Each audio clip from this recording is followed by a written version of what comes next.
right, welcome to a special 100 yards as we get ready to host our friends from North Greene High School tonight here at Eagleton. Kickoff is at 7 o'clock.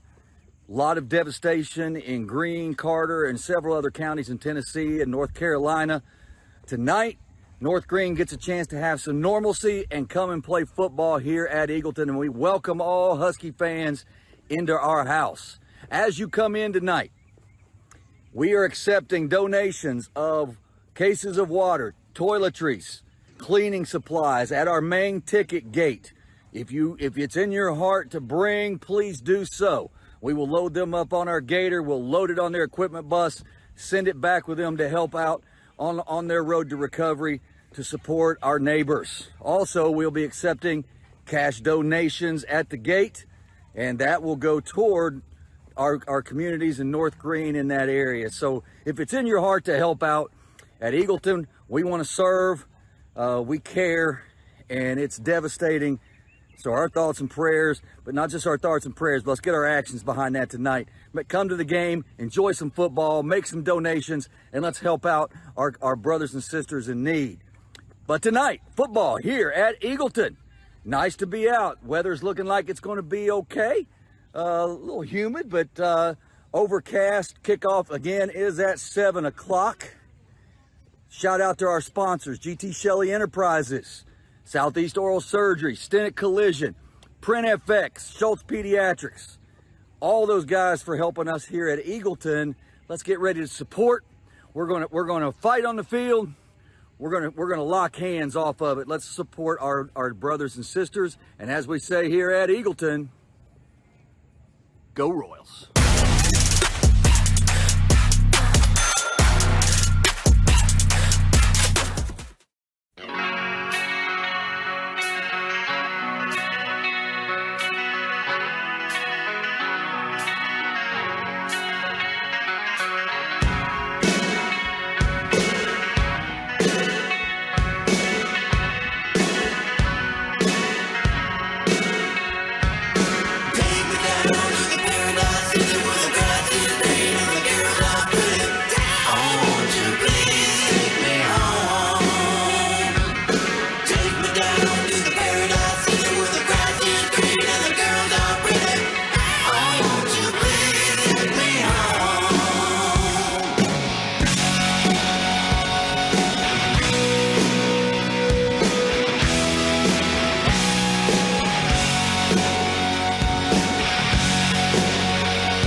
Welcome to a special 100 yards as we get ready to host our friends from North Greene High School tonight here at Eagleton.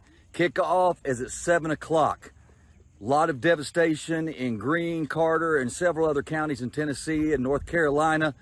Tonight, North Greene gets a chance to have some normalcy and come and play football here at Eagleton, and we welcome all Husky fans into our house. As you come in tonight, we are accepting donations of cases of water, toiletries, cleaning supplies at our main ticket gate. If it's in your heart to bring, please do so. We will load them up on our gator. We'll load it on their equipment bus, send it back with them to help out on their road to recovery to support our neighbors. Also, we'll be accepting cash donations at the gate, and that will go toward our communities in North Greene in that area. So if it's in your heart to help out at Eagleton, we want to serve, we care, and it's devastating. So our thoughts and prayers, but not just our thoughts and prayers, but let's get our actions behind that tonight. But come to the game, enjoy some football, make some donations, and let's help out our brothers and sisters in need.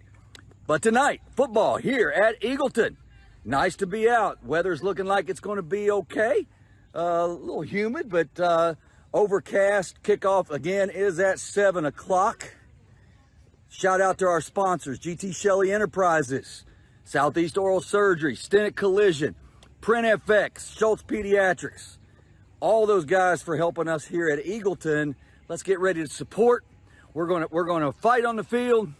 We're gonna lock hands off of it. Let's support our brothers and sisters. And as we say here at Eagleton, go Royals.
Welcome to a special 100 yards as we get ready to host our friends from North Greene High School tonight here at Eagleton.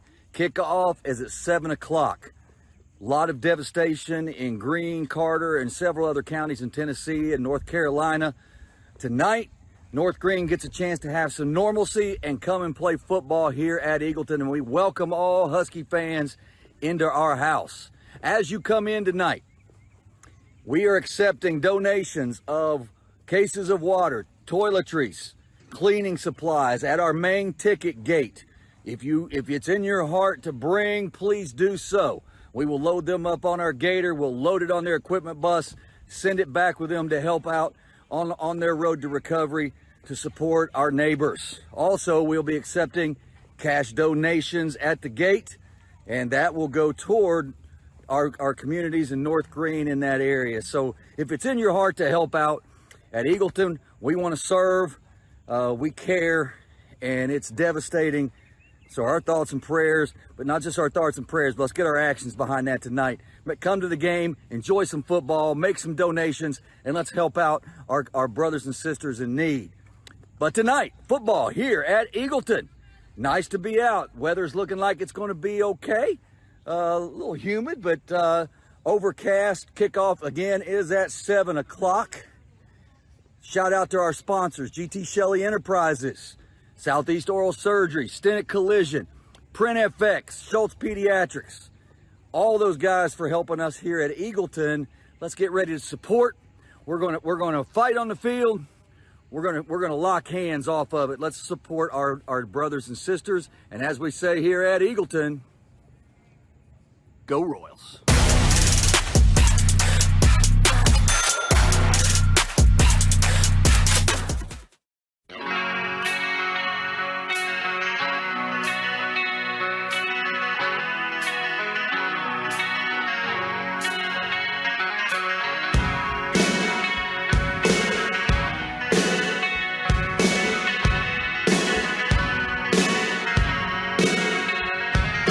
Take me down to the paradise.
welcome to a special 100 yards as we get ready to host our friends from North Greene High School tonight here at Eagleton. Kickoff is at 7 o'clock. A lot of devastation in Greene, Carter, and several other counties in Tennessee and North Carolina. Tonight, North Greene gets a chance to have some normalcy and come and play football here at Eagleton, and we welcome all Husky fans into our house. As you come in tonight, we are accepting donations of cases of water, toiletries, cleaning supplies at our main ticket gate. If it's in your heart to bring, please do so. We will load them up on our gator. We'll load it on their equipment bus, send it back with them to help out on their road to recovery to support our neighbors. Also, we'll be accepting cash donations at the gate, and that will go toward our communities in North Greene in that area. So if it's in your heart to help out at Eagleton, we want to serve, we care, and it's devastating. So our thoughts and prayers, but not just our thoughts and prayers, but let's get our actions behind that tonight. But come to the game, enjoy some football, make some donations, and let's help out our brothers and sisters in need. But tonight, football here at Eagleton. Nice to be out. Weather's looking like it's going to be okay. A little humid, but overcast. Kickoff again is at 7 o'clock. Shout out to our sponsors, GT Shelley Enterprises, Southeast Oral Surgery, Stennett Collision, Print FX, Schultz Pediatrics. All those guys for helping us here at Eagleton. Let's get ready to support. We're gonna fight on the field. We're gonna lock hands off of it. Let's support our brothers and sisters. And as we say here at Eagleton, go Royals.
Welcome to a special 100 yards as we get ready to host our friends from North Greene High School tonight here at Eagleton. Kickoff is at 7 o'clock. A lot of devastation in Greene, Carter, and several other counties in Tennessee and North Carolina. Tonight, North Greene gets a chance to have some normalcy and come and play football here at Eagleton, and we welcome all Husky fans into our house. As you come in tonight, we are accepting donations of cases of water, toiletries, cleaning supplies at our main ticket gate. If it's in your heart to bring, please do so.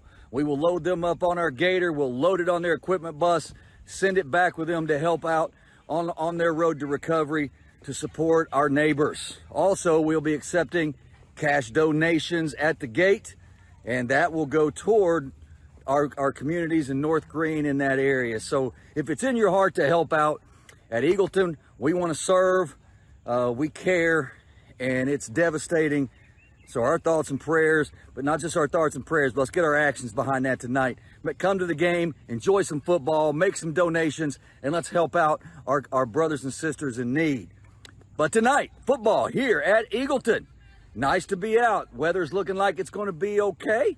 A little humid, but overcast. Kickoff again is at 7 o'clock. Shout out to our sponsors, GT Shelley Enterprises, Southeast Oral Surgery, Stennett Collision, Print FX, Schultz Pediatrics. All those guys for helping us here at Eagleton. Let's get ready to support. We're gonna fight on the field.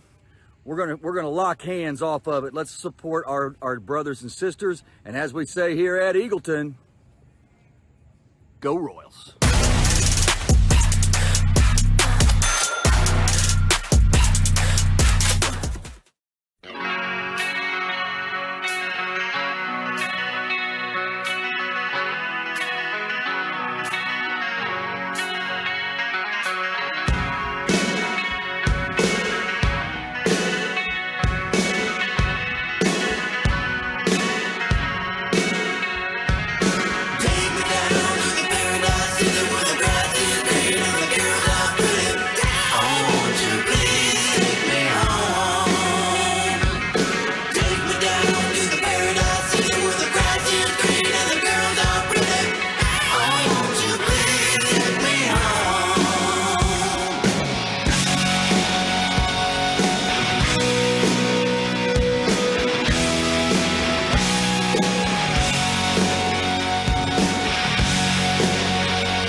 Welcome to a special 100 yards as we get ready to host our friends from North Greene High School tonight here at Eagleton.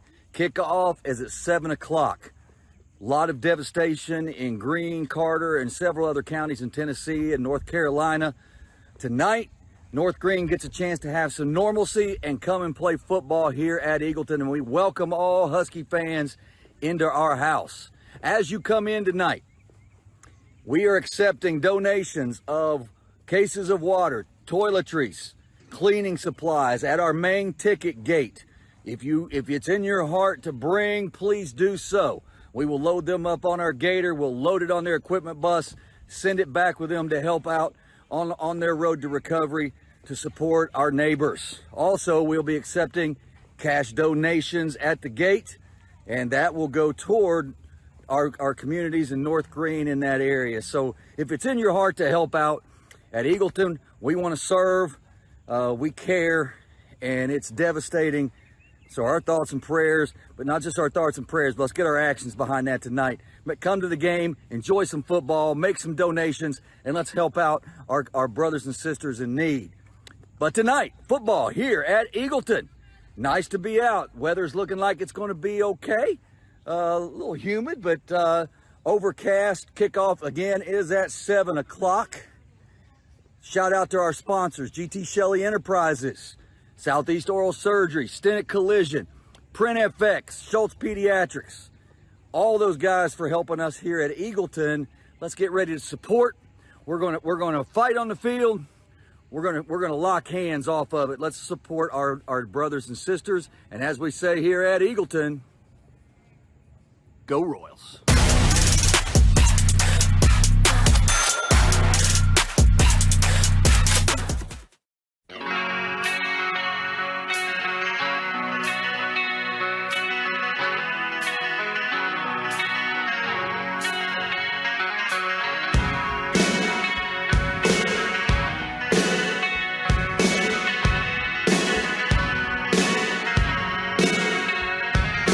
Take me down to the paradise.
welcome to a special 100 yards as we get ready to host our friends from North Greene High School tonight here at Eagleton.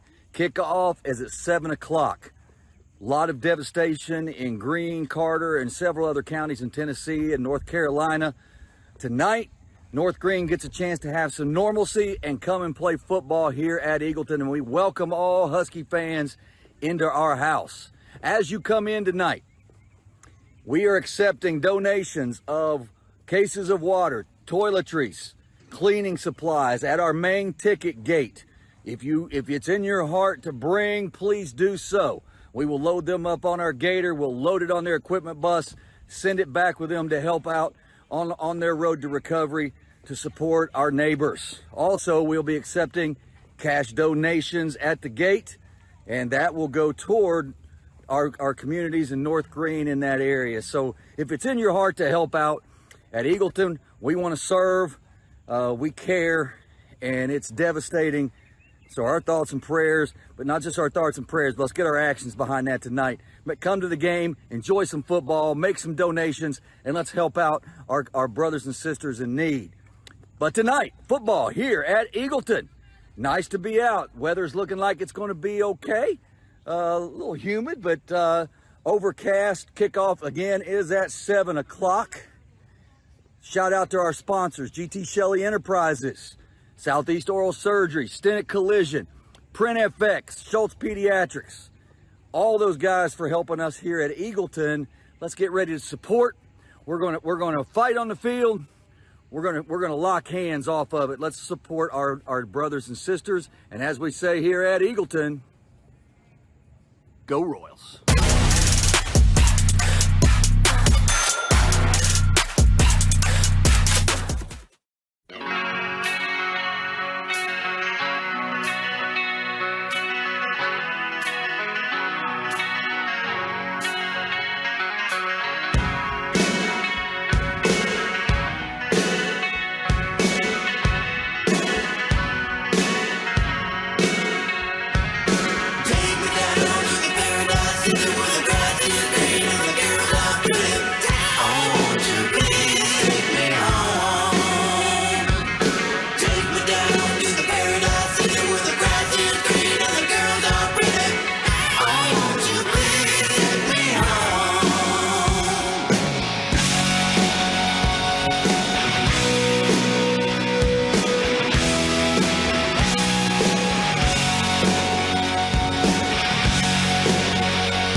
Welcome to a special 100 yards as we get ready to host our friends from North Greene High School tonight here at Eagleton.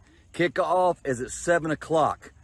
A lot of devastation in Greene, Carter, and several other counties in Tennessee and North Carolina. Tonight, North Greene gets a chance to have some normalcy and come and play football here at Eagleton, and we welcome all Husky fans into our house.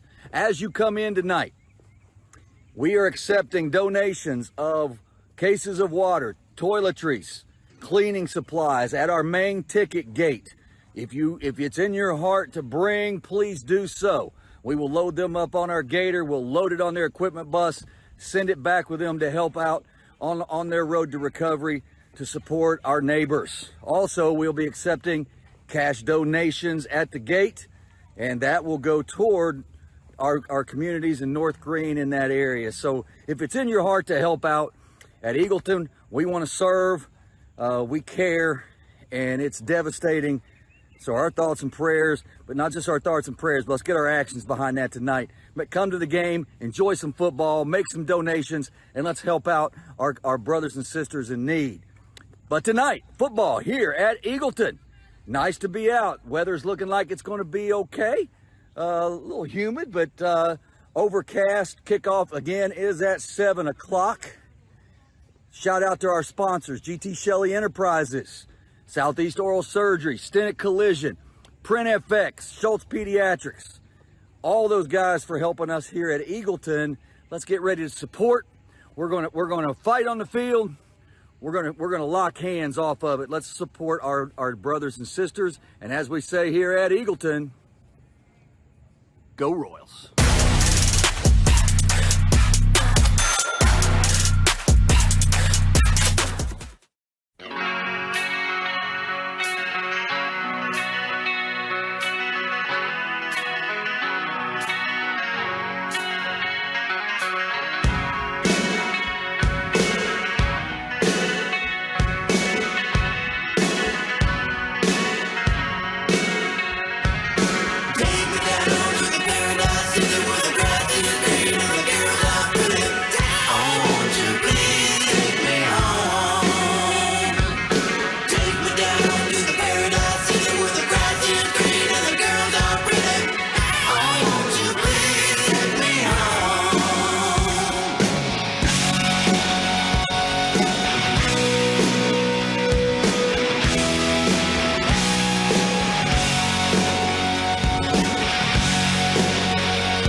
All right, and we are live. Welcome to Eagleton Village out here in Maryville, Tennessee. We got a nice game slated for today between the North Greene Huskies and your Eagleton College and Career Academy Royals. The Huskies coming into this game 4-1 through 5 games. They're 2-0 in region play, and your ECCA Royals are 3-3 heading into this game. Kind of a funny story about how this game got scheduled. North Greene was not originally on the Royals' schedule. But, of course, due to Hurricane Helene, we had to improvise, as we do, and overcome some adversity. ECCA was originally slated to play Hampton out in Greenville, but with the devastation from Hurricane Helene, Hampton was unable to make it. Definitely want to send our thoughts and prayers out that way to all of the people affected by Helene. North Greene originally slated to play Cloudland High School over there on the border of North Carolina and Tennessee, also in the mountains heavily affected by the Hurricane Helene, which kind of led to the perfect storm of North Greene being able to play us today, and we kind of met up and made the decision, I believe, midweek. So it's a little short preparation week, but should be some good football. North Greene, as I said, 4-1. A little bit of history about them. They've scored 178 points this year through 5 games. They average about 35 points a game. This is a team that can put up points. They can score. They've shown that with their 1A small roster. They're able to score and be effective, especially through the passing game. And they have only allowed 87 points, and that's only 17 points per game. So this is really their first true challenge. They have played some good teams, but nobody as seemingly competitive as Eagleton. So we'll see how they do tonight against your ECCA Royals.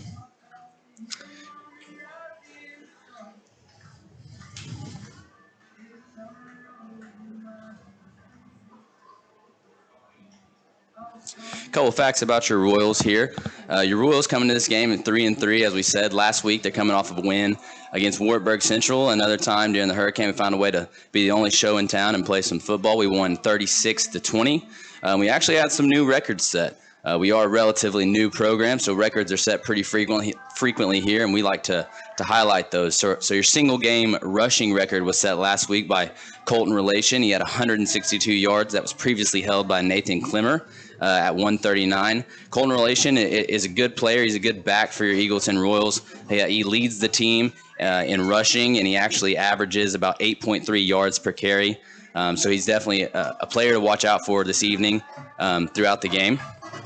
A single game receiving record was also set by Lane Cope last game with 115, previously held by Navarre McDonald Reisner with 112. Lane Cope, another player you're going to see out on the edge, definitely going to be one to look for.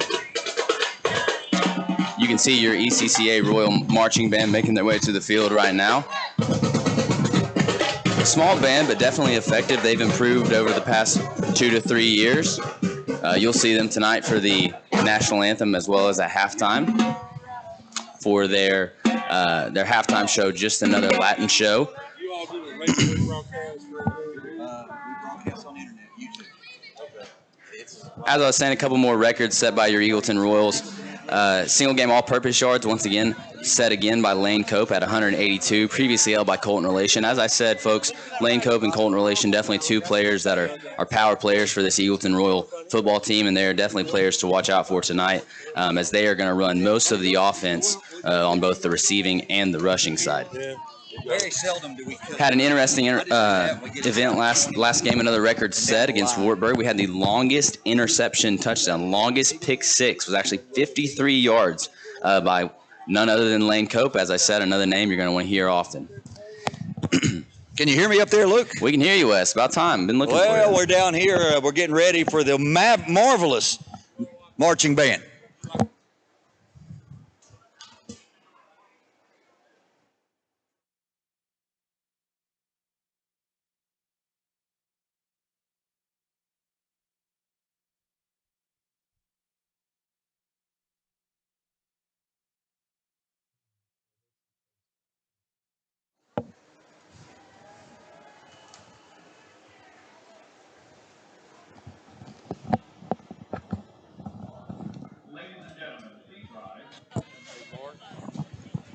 At this time, we would like to provide the opportunity for Mike you will to have join us the audio in a of the moment band. silence.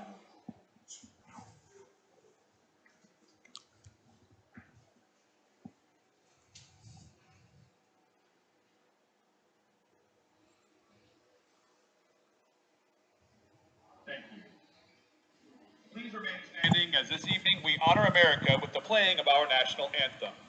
Performing our national anthem this evening is the ECCA Pet Marching Band under the direction of John Gallagher. Hey, done. Hey, horns up. Starting the drums. Here we go. Ready?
That is another fabulous job by Mr. Gallagher and our marching Royals.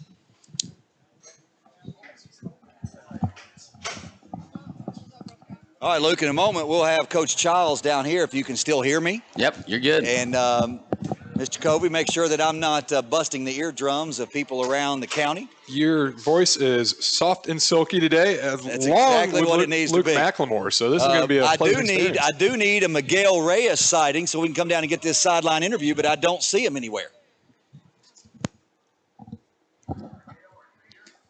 Well, I will say that the Eagleton marching band for a group of 20 kids really does sound good. They've really improved over the past 2 years that I believe Gallagher has had them. So they've definitely come a long way. I'd definitely be interested to watch their halftime show tonight.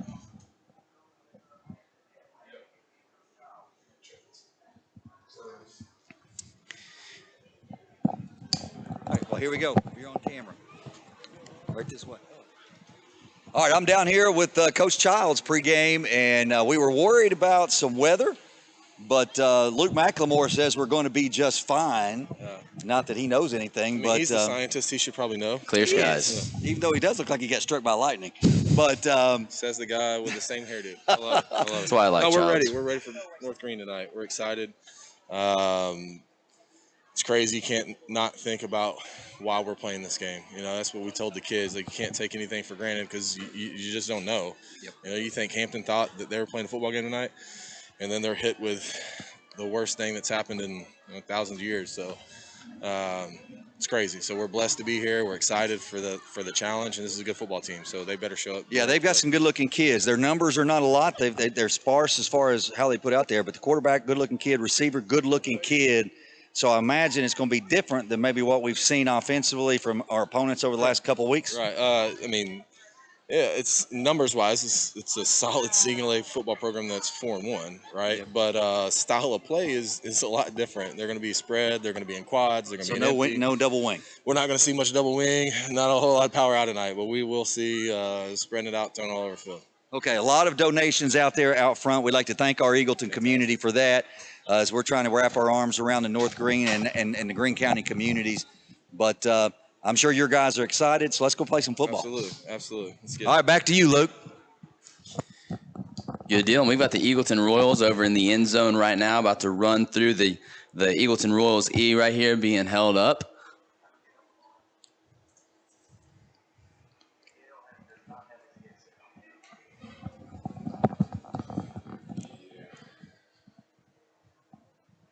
Just waiting for the go-ahead from the captains here in the center of the field to clear out the way and claim which side.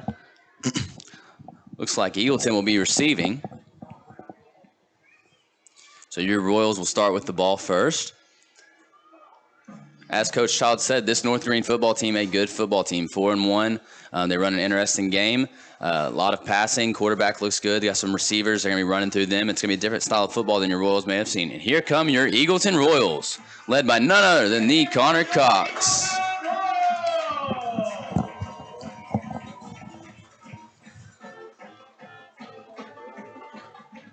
Donning the black jerseys, very clean, very stylish, as well as the pink highlights for, I believe, is breast cancer awareness.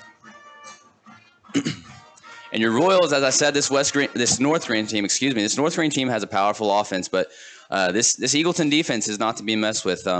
We've got several different hard hitters on the defensive side of the football. You've got Branson Vineyard, who is the team leader in solo tackles with 34 this year. You've also got Tyson Click, number 44, who is a frequent visitor of the opponent backfield. This Eagleton football team has held their opponents to 17 points per game. So you see that these points allowed by each team is right around 17, which should set up numbers-wise for an interesting football game. We'll definitely have to see how it goes as we prepare here for kickoff. It does appear that your Royals will be receiving. Looks like McDonald Reisner back to receive in center there. You've got Colton Relation, number 11, off to the left, and Lane Cope as well back deep. McDonald Reisner, really our special team returner. He averages about 33 yards returning on kickoff, so I'll be interested to see if this North Greene kicks it to him or away from him. The officials, you're back here. Just make sure you say, well, you're not supposed to be inside this. But no, you're fine as long as everybody's down that way. Appears both teams are lined up to kick, and here we go. Looks like it's going to be received by Lane. Oh, never mind. Reisner takes it over. Stop short, about the 27 or so, 26-27, where the Eagleton Royal football team. And Luke, I was down here. They've got some good-looking kids. Their quarterback and their receiving core. Now, the thing is, those guys are going to have to play every snap. That's what I noticed. It looks like I thought I saw number 7 taking quarterback reps, and I see him now over on the DB side of things, lined up across from what looks like to be Reisner, which is not an easy matchup tonight. But they'll start, or Royals start 1st and 10 on 27. Clemmer rolls out and decides to take off with it. Now, look, they had two guys. They had a guy over the top and a guy shading Navarre. So they know about him. Yeah, they know about Navarre. Johnson with the tackle. But like we were talking about earlier, I would expect North Greene's best shots to be in this first quarter as the game rolls on and what's their conditioning, because we're going to play a lot of guys that they're not going to have the capability of doing. Certainly. You're definitely going to need North Greene's to be successful tonight. North Greene's going to have to strike fast and strike early and hope to get a substantial lead to hold off the Royals, hopefully. The pass complete to Matosin on 2nd and 10. Looks like he gains about 5 on the play before he's tackled by the North Greene Huskies.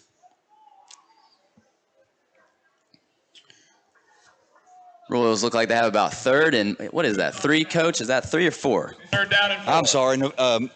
Noel distracted me. Oh, you're good. That'll be 3rd and 3, Luke. 3rd and 3. Clemmer drops back in shotgun here, rolling out, passes to Reisner, caught.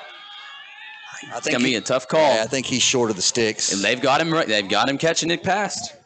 Appears to be a first. Pass to Reisner. Yeah, they're waving. Samoa works first down. First one of the game. That will be a good start. Excavating. I thought he might have been just short of the stick, but yeah, it certainly looked like he caught it right at it. I think he reached the ball out just right as he went out of bounds. So may have it, and we're running here the 4th play, I think, from a shotgun formation. Handoff there to looks like Colton Relation. Relation on the carry. Now look, their line is, especially defensive line, is not near as big as the last 2 teams that we have played. So you would hope that Scotty and Trevor and even Tyson can start getting these guys and moving them off the ball. Certainly, and then the more success you have with the run game, that just definitely opens up the opportunity for a play action and taking a shot, as we appeared to have almost done there. Clemmer gets rid of it to Reisner. Looks like that's caught. Caught at the 40. That is a catch. That'll be another Mowerworks first down. Now right there, Luke, I don't know if you saw that. He had Navarre on a post route, scrambled out. Navarre did what a good receiver is supposed to do, came back and got in a scramble game with Nate and was able to get a big gainer.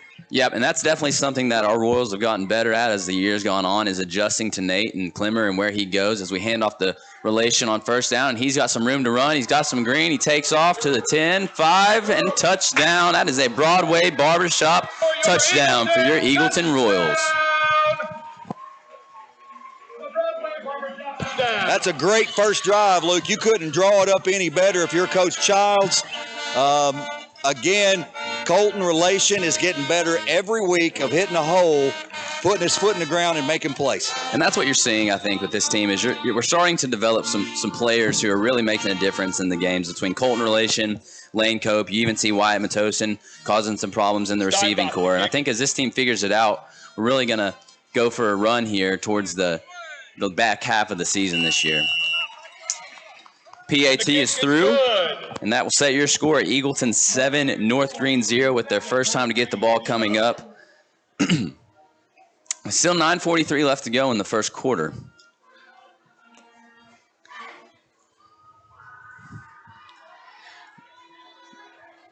Once again, just to repeat, that's a Broadway barbershop touchdown.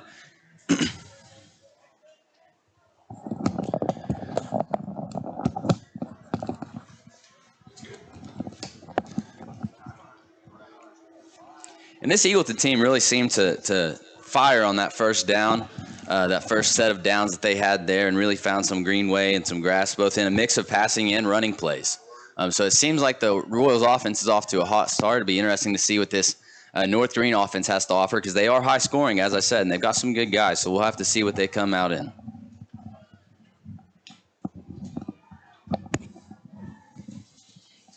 Looks like you got Gabe Steinbach lined up to kick.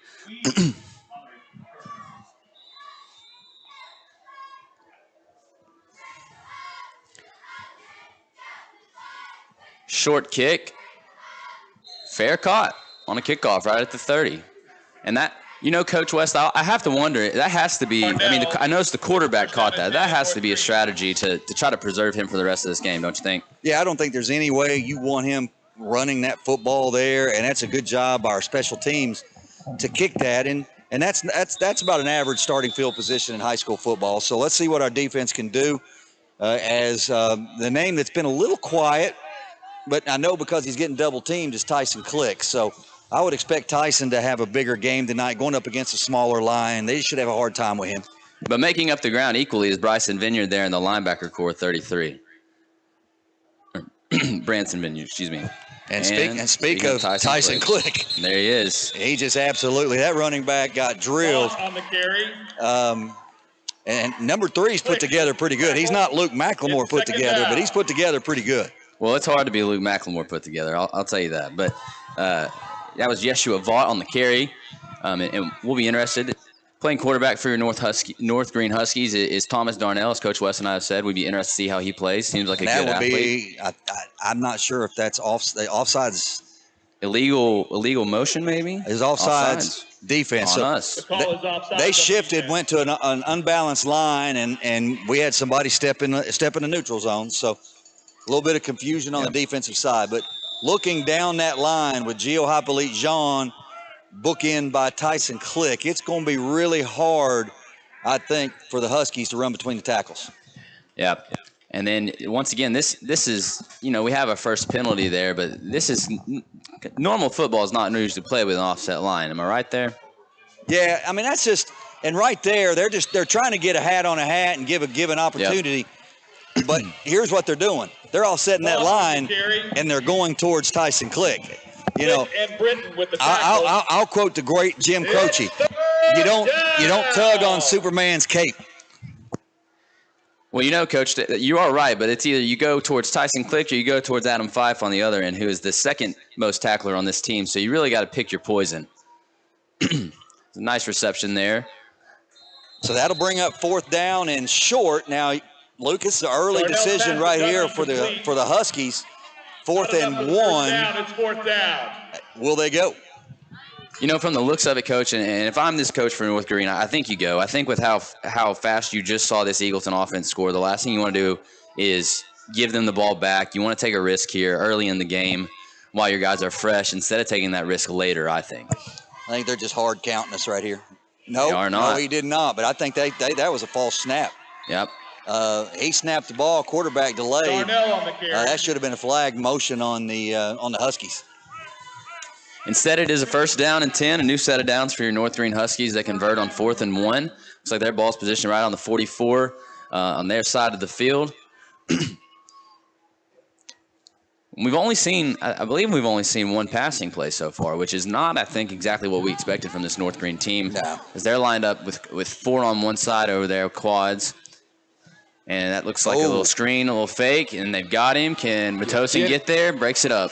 Well, right there, he was going on that quick hitch, and DeVar Reisner-McDonald jumped that route, and he had to clutch it back, and then he went with the second option, which was the go, and a great job by a kid that I know Randall Davis is watching, has gotten the most improved player since I've been at Eagleton, Wyatt Matossian. Absolutely. Wyatt's definitely, I think, had himself a little bit of a breakout year this year and really shown it both offensively and defensively. As Yeshua Vaught powers forward for a very close to 1st down. And like you said, Coach, number 3, that running back, if he gets a hole, it appears like he's gonna drive it through. Right, he's got some legs now, and he's low to the ground, but he is a stout young man, and their line, Luke, is going to give us some trouble just because of their quickness. If they can get to a block quick, and he can get that hole. But now what I'm saying is, as this game goes along, and that line has to go up against Gio and Tyson, how are they going to wear down? Exactly. And an interception there to Wyatt Matosin. Matosin on the return. And that's a great. I like Wyatt Matosin. He's a great kid. Like Coach Child said last year, Luke, before you got to Eagleton, and we are blessed to have you. But before you got here, Wyatt Matossian was in the hospital, and he had lost, 20, 30 pounds, and it was looking rough for that young man. And he's back, and he's a great kid, and it's so good to see him having such a great year so far. Yeah, it makes it easy for you to root for a kid like that, Wyatt Matossian, and after all that, he's out there. He didn't even come off the field. He's set up right now in the slot for us on the left side. As we hand off to Colton Relation for a short gain of 3 or 4 yards. I'd like to say hello to our esteemed play-by-play man, Randall Davis, as he had a night out with his lovely bride to go on a little date. And our principal, who should be watching us in Gadsden, Alabama, or somewhere close to there. If he's not, then his family should be. Well, he did say he would be listening, so passed out there to Navarre McDonald-Reisner. Just a quick out on a roll out there from Clemmer as he gets rid of it to Reisner for a gain of about 6. Puts him right at about what looks like third and 1 maybe. Yeah, this is a great down here because I like our chances of Nate tucking this ball if we don't get it, maybe taking a shot with Colton Relation. He's got a pretty good athlete over the top of him, but he's got a cushion. Yeah, you've definitely got options here, and Nate, that was a design quarterback run there with a gain of about 8 for a Mower Works first down. Yeah, that's and Nate has been our running offense. Now, in the last 2 or 3 weeks, Colton Relation has really burst upon the scene and has given us a lot more options at the run game, along with the development of White Matosian and Colton Relation. It's the offense is getting fun to watch. Absolutely, and there's Lane Cope with, I believe, his first touch of the game. A little screen pass out to the right on 1st and 10, gain of about 4. Set your Eagleton Royals up for second and second in a short, I would consider short for this offense at this time.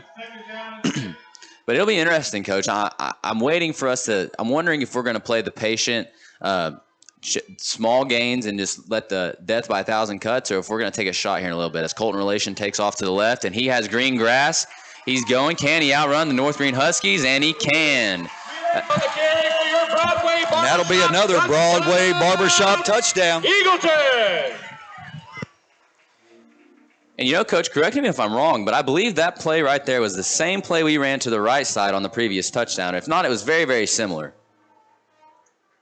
Just a short handoff to Relation and set the blocks and give him some green grass, some green turf, mind you, and let him take off. Cuts, or if we're going to take a shot here in a little bit as Colton Relation takes off to the left, and he has green grass. He's going. Gabe Steinbach with the point after here, and it is through. Sets the score at Eagleton Royals 14, North Greene Huskies still at 0 with 5 minutes left to go in the first quarter. Not period, about said period, but it is a quarter. Can he outrun the North Greene Huskies? John, if you can hear me, I'm going to talk about some sponsors. I want to hit FX real fast. Kaler Talent and his crew do an outstanding job.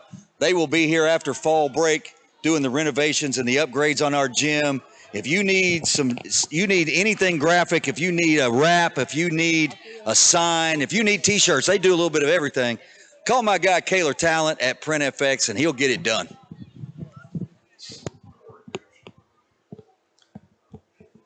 Absolutely, we're very appreciative here at Eagleton for our sponsors. Not a lot of this is possible without the wonderful help of our sponsors, and we want to make sure we show them gratitude. And PrintFX has done a lot for us, whether it's locker rooms to graphics. They really do a lot.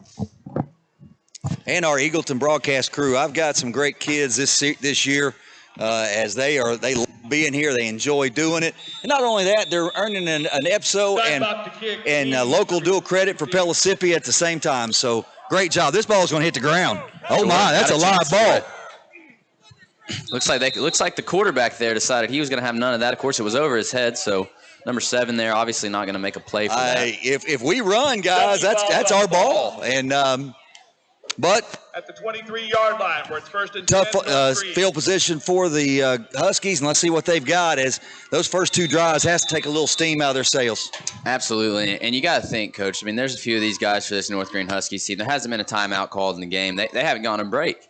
You know, I haven't seen a few of them come off the field yet, and it's interesting they've been able to put up points, you know, in previous games. So this you can't count them out, but it'll be interesting to see how they deteriorate over the game as the running back drops out for a little halfback screen. Vaught has some room to run here, pushed out of bounds and brought down by a party of Royals. Looks like it was Colton Relation and maybe Easton Britton. That's what we have not talked about Easton Britton much this game, but also another player for the Royals who has really done a lot as a freshman and really had some positive roles. Yeah, he's got a bright future. He'll hit you. Now, they used him early in the season at running back, but I think with Colton, we found where we need to be with our run game. Absolutely, and that just opens up options for you. It gives you the threat of a quarterback run with Clemmer as usual, as you see the Huskies do right now with their quarterback, who's brought down right at the line of scrimmage by Tyson Click and Gio Hippa. It looks like actually the entire defensive line for the Royals was in on that tackle. And we'll be off the air next week as we are on fall break, and our Royals will be on a bye week. When we come back, Luke, we'll be traveling to another area that was hit pretty good. We'll be going to South Greene High School for a huge district showdown the week after fall break. And Gio Hippolyte Jean in the backfield there for a student collision. Boom! For a tackle for loss. Sets up 3rd down and long for the North Greene Huskies. And you love to see that from these Eagleton Royals. They have several tackles for loss. And this defense, as I said, North Greene's offense is seemingly powerful, but this Eagleton defense has really held its own and held some opponents to some low-scoring games. As North Greene sends a man in motion, drops back. Looks like he's taking a shot. Quarterback's definitely brought down for another student collision. Boom! In the backfield with a sack there. And right now, Luke, they're getting overmatched at the line of scrimmage. But when you talk about Gio Hippolyte Jean and Tyson Click, those guys could play about anywhere. I mean, I'm talking any school in this state. Both those guys could play. Yeah, and then you pair that with, Adam Fife on the edge with some speed and also some strength as North Greene punts it away with backspin and punt. Make sure you get out of the way of that one. You spoke Adam Fife's name, and he was getting in on the kicker. I thought he was held coming around that side, but he had a really good path, but the last second got a little bit jersey, and he couldn't get through. But good starting field position. And right now, Luke, I wouldn't be shocked to see Coach Childs or Coach Branton and Coach Ridge take one off, and let's take one off the top, see what we got. Which that's what you'd like to see. I think, our Royal team, the Eagleton team really needs to develop a few more explosive plays. I think those are awesome for the offense and just momentum. So we've kind of been chipping away. It'll be interesting to see if on 1st and 10 here we take a shot. Didn't see it. Clemmer scrambling. Rolls to his right. Lane Cope over top. Pass to him. Can he make a catch? Cannot, but prevents an interception there from Darnell on the corner. Navarre still getting double coverage over here on his side. What they're doing, Luke, is they're putting a big cushion on Lane, not wanting him to get beat deep. Look for a quick out, see if Lane can make one-on-one, make him miss. My money's on Lane. And you can see right now up front, Coach, it looks like they're sending everybody, and they disguise that. They drop back to the middle, and 20 pursues Clemmer. Just a quick pass to the flat there. Yeah, right there. He locked in on Wyatt way too soon. He had Lane for a first down, and sometimes Nate will do that. If he gets locked in, he's going to stay on that receiver, and he needs to develop and start getting where he can get that 2nd and 3rd check down. Yeah, and I think that's just a piece of trust. If you watch him, it almost seems like he looks at that first read, and then he feels like he has pressure on him and that he needs to scramble. But it seems like our offensive line is keeping this front. They're only got a 3-man front we're holding them pretty well. Right here we got time. We take a shot to Navarre at center. Goes up for it and catches it. And he is in for another Broadway Barbershop touchdown. That is a great play on the ball by Navarre Risner McDonald. As that's kind of almost the ball held up a little bit, but Navarre came back to it, made a great play. And you may not have seen it, Coach, but I believe that was one of the only times they've only had one man in man coverage, it seemed, on Navarre on the edge there, and we took advantage of it at the right moment. It's great play calling by our coaches down on the sideline there to see an opportunity and really strike. We got some Black Hawk helicopters flying over. I do see that. Steinbach here to kick. False start, I believe, is what I saw. So the Royals will be backed up a little bit for their point after. You'll have to try a little bit harder for it. Your updated score, Eagleton 20, North Greene 0.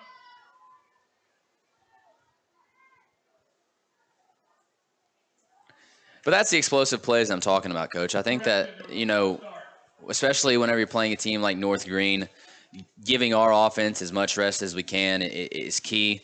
and getting him off the field. And I think that's kind of how our offense operates. Last week against Wartburg, you saw that our offense had the lower time of possession. We ran less plays than Wartburg, but we ended up winning with a 16-point margin. So we're really developing these explosive plays that are pushing our offense through. Off the post.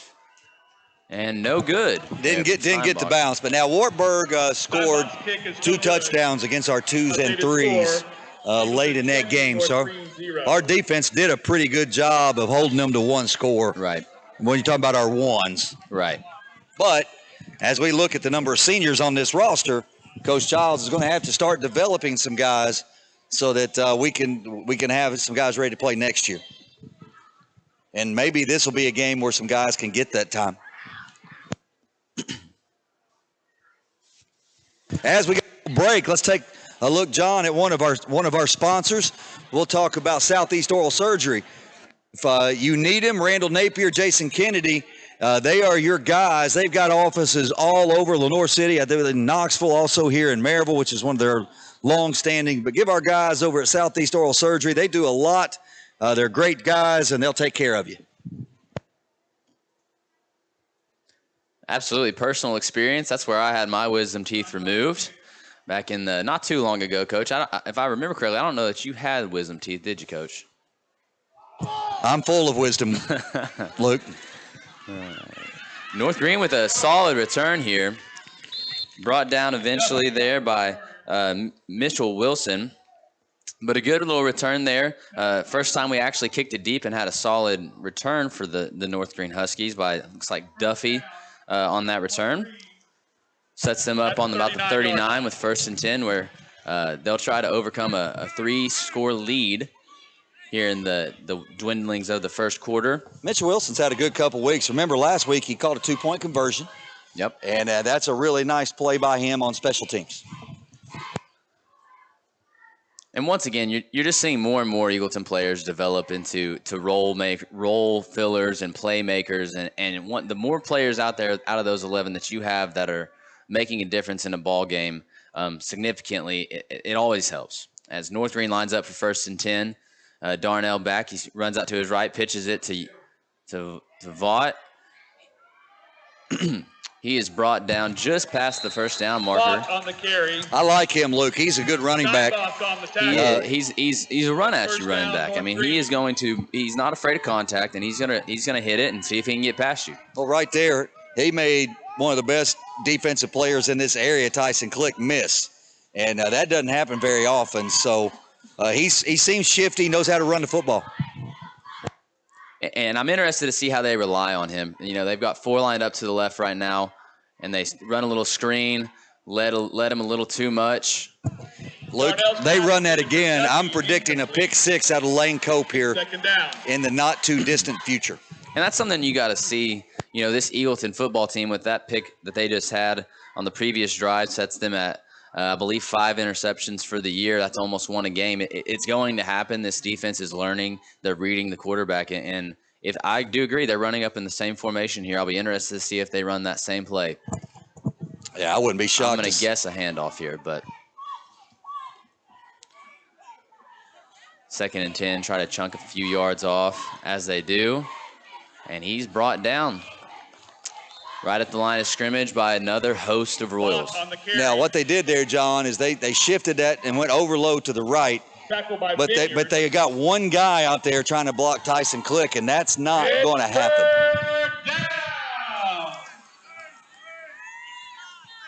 So a big 3rd down as they're behind the sticks.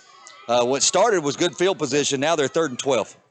And we're spacing out here, it appears, on defense. We're preventing the big play as they line up. Quick little hitch route. He's going about a yard, maybe 2 short. So I think down 20-0. I think you go. You definitely go. I'm a basketball coach, but here's what I don't do. I don't run at number 44 in black.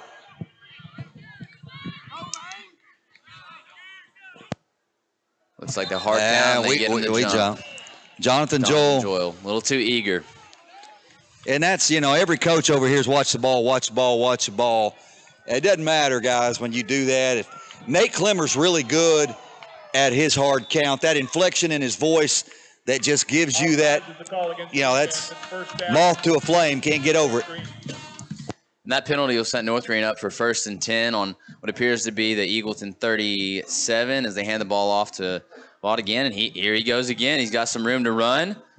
Makes a couple men miss, eventually pushed out of bounds there by what appears to be Easton Britton, and on a play again. Now they're going to have to put the ball and get on the backs of number 3 in White. He's coming out of the game right now, but he's carried a lot here in the first quarter, done a great job, but he's got to be getting exhausted, especially what they've been going through up there. Absolutely, and I'll be interested which way they go here. They have quite the spread here, 4 receivers lined up. I'd predict here they're going to run that quarterback run and pitch option. Oh, handoff there. Fumble, recovered by Easton Britton. And that's unfortunate. You know, you put in the backup running back, and he just mishandles the handoff. They're on their way on a good drive, and that's enough to just break whatever spirit you had left. Absolutely. You know, I'm watching Tyson Click walk off the field, and you know, I understand why they're letting him pass. He's got a little bit of blood on his leg, and looked like it may have been a nosebleed. And I don't know if I would step in front of Tyson Click when he's got a little blood flowing. Now he's a football player. He is. Eagleton set up here for 1st and 10 from their own 23. Clemmer rolls out to his left, makes a pass to Navarre McDonald-Reisner.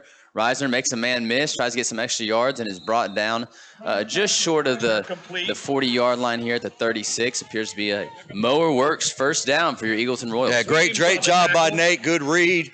Navarre is very shifty. Made that first guy miss, picked up about 6 after the catch. And you're absolutely right. They're bracketing Navarre here on the near side of the field with looks like Darnell, and I believe they have what looks to be Brandon Weems for the North Greene Huskies lining up there. But after your first quarter here, you got Eagleton off to a hot start with 20 points in the first quarter on 3 touchdowns, 2 of which by Colton Relation, 1 of which by Navarre McDonald-Reisner, and North Greene with 0, having some trouble moving the ball, 2 turnovers on their 3 drives. And it's hard to score points when you're playing turnover football. John, if you don't mind, run down some sponsors to hear the golden voice of John Kobe. I am so ready, Coach. Mowerworks, been a long-time sponsor. Mowerworks, if you have any sort of outdoor power equipment that needs repaired, or if you need to rent an aerator, it's that time of year, get your lawn seeded. But before you do that, go get it aerated. Call Mark or Naomi over at Mowerworks, 865-213-2773.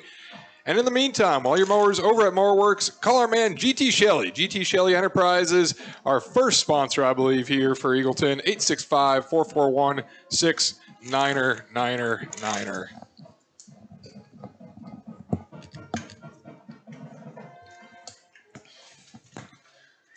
Coach, how much we pay Covey to do that? Because he's pretty darn good at it. Covey gets paid with love and affection. Not from you, I don't think. I don't know if I've seen that from you. Start the second quarter here. Colton Relation hands off or running the ball at the left side of the field. Gain of what appears to be 8. Sets the Royals up for 2nd and short on the 44-yard line on their own 44. So this, I don't know what our record is for points and a half, but I'd say we're probably getting close to it. I'd say so as Clemmer rolls out. Man in the backfield, brought down in the backfield there by North Greene's Leon Johnson, it would appear. And he just pushed through. It looked like Clemmer made a split-second decision. So. Yeah, now Leon fumbled that ball for North Greene. I'm sure that makes him feel a little better getting that sack. Absolutely. Absolutely. Definitely a positive thing for the North Greene Huskies here as they set the Eagleton Royals up with third and long, 3rd and 12. First time we've been behind the sticks tonight, Luke. It is. Let's see how we respond. I mean, we got trips to this side. I don't know that. I mean, screen pass to Matosin, room to run, gets through, pushes through, brought down at right about midfield for a Mowerworks first down. Again, you got to love Wyatt Matossian. Yeah, that's a big moment there, and really not too much help. Just a screen pass to him and said, hey, go fight for it. Go run 12 yards and get through. And he carried a guy for the last 4, so definitely something positive to see from Matosin. Dodging on the tackle. Royals back in shotgun, snap to Clemmer on 1st and 10, and we're taking a shot to Lane Cope down the right side of the field. He's open. Can he get there? He gets there, and he is into the end zone for a Broadway Barbershop touchdown. What an absolute beautiful throw by Nate Clemmer. That throw was as glorious as his hair. Absolutely. Great job there to just let Cope run under it. And that's actually, Cope making his presence known. That's his second reception of the night. And as I was saying pregame, Cope's going to be a player to watch along with Relation and Matosin. And Cope definitely, he's come down with some very good catches. That one probably one of the more routine with how well Clemmer threw the ball. Looks like we may not have a tee set up. We're missing a lineman here.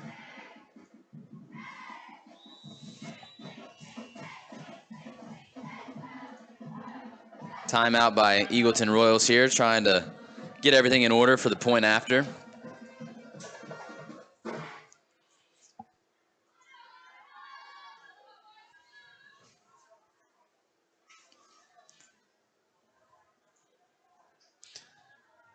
Coach West, give us a little talk about Stennett Collision here while we're waiting on this timeout. Stennett Collision, one of my former players at Maryville High School, Zach Stennett, and his dad, Lee Stennett, they've got 2 locations, one on William Blunt Drive, one in Sevierville, and I think they're going to add another. One of the only Tesla-certified body repair people in this area. And not only that, if you go to Stennett Collision, they're going to take care of you. You're going to feel like it's somebody in your family, and they're going to get the job done. They're going to get the job done right. So go see my guys at Stennett Collision when you need something. Absolutely. And if you can repair a Tesla, you can definitely repair my old Toyota Tundra sitting out there. So they're definitely good over there at Stennett Collision as the Royals are setting up here for their point after. Got everything figured out, got the right personnel out there as Steinbach set up for his 4th point after. Looks like it is up and it is through. Sets the score at Eagleton 27. North Greene still struggling at 0. And we still got 10 minutes to go in the second quarter here.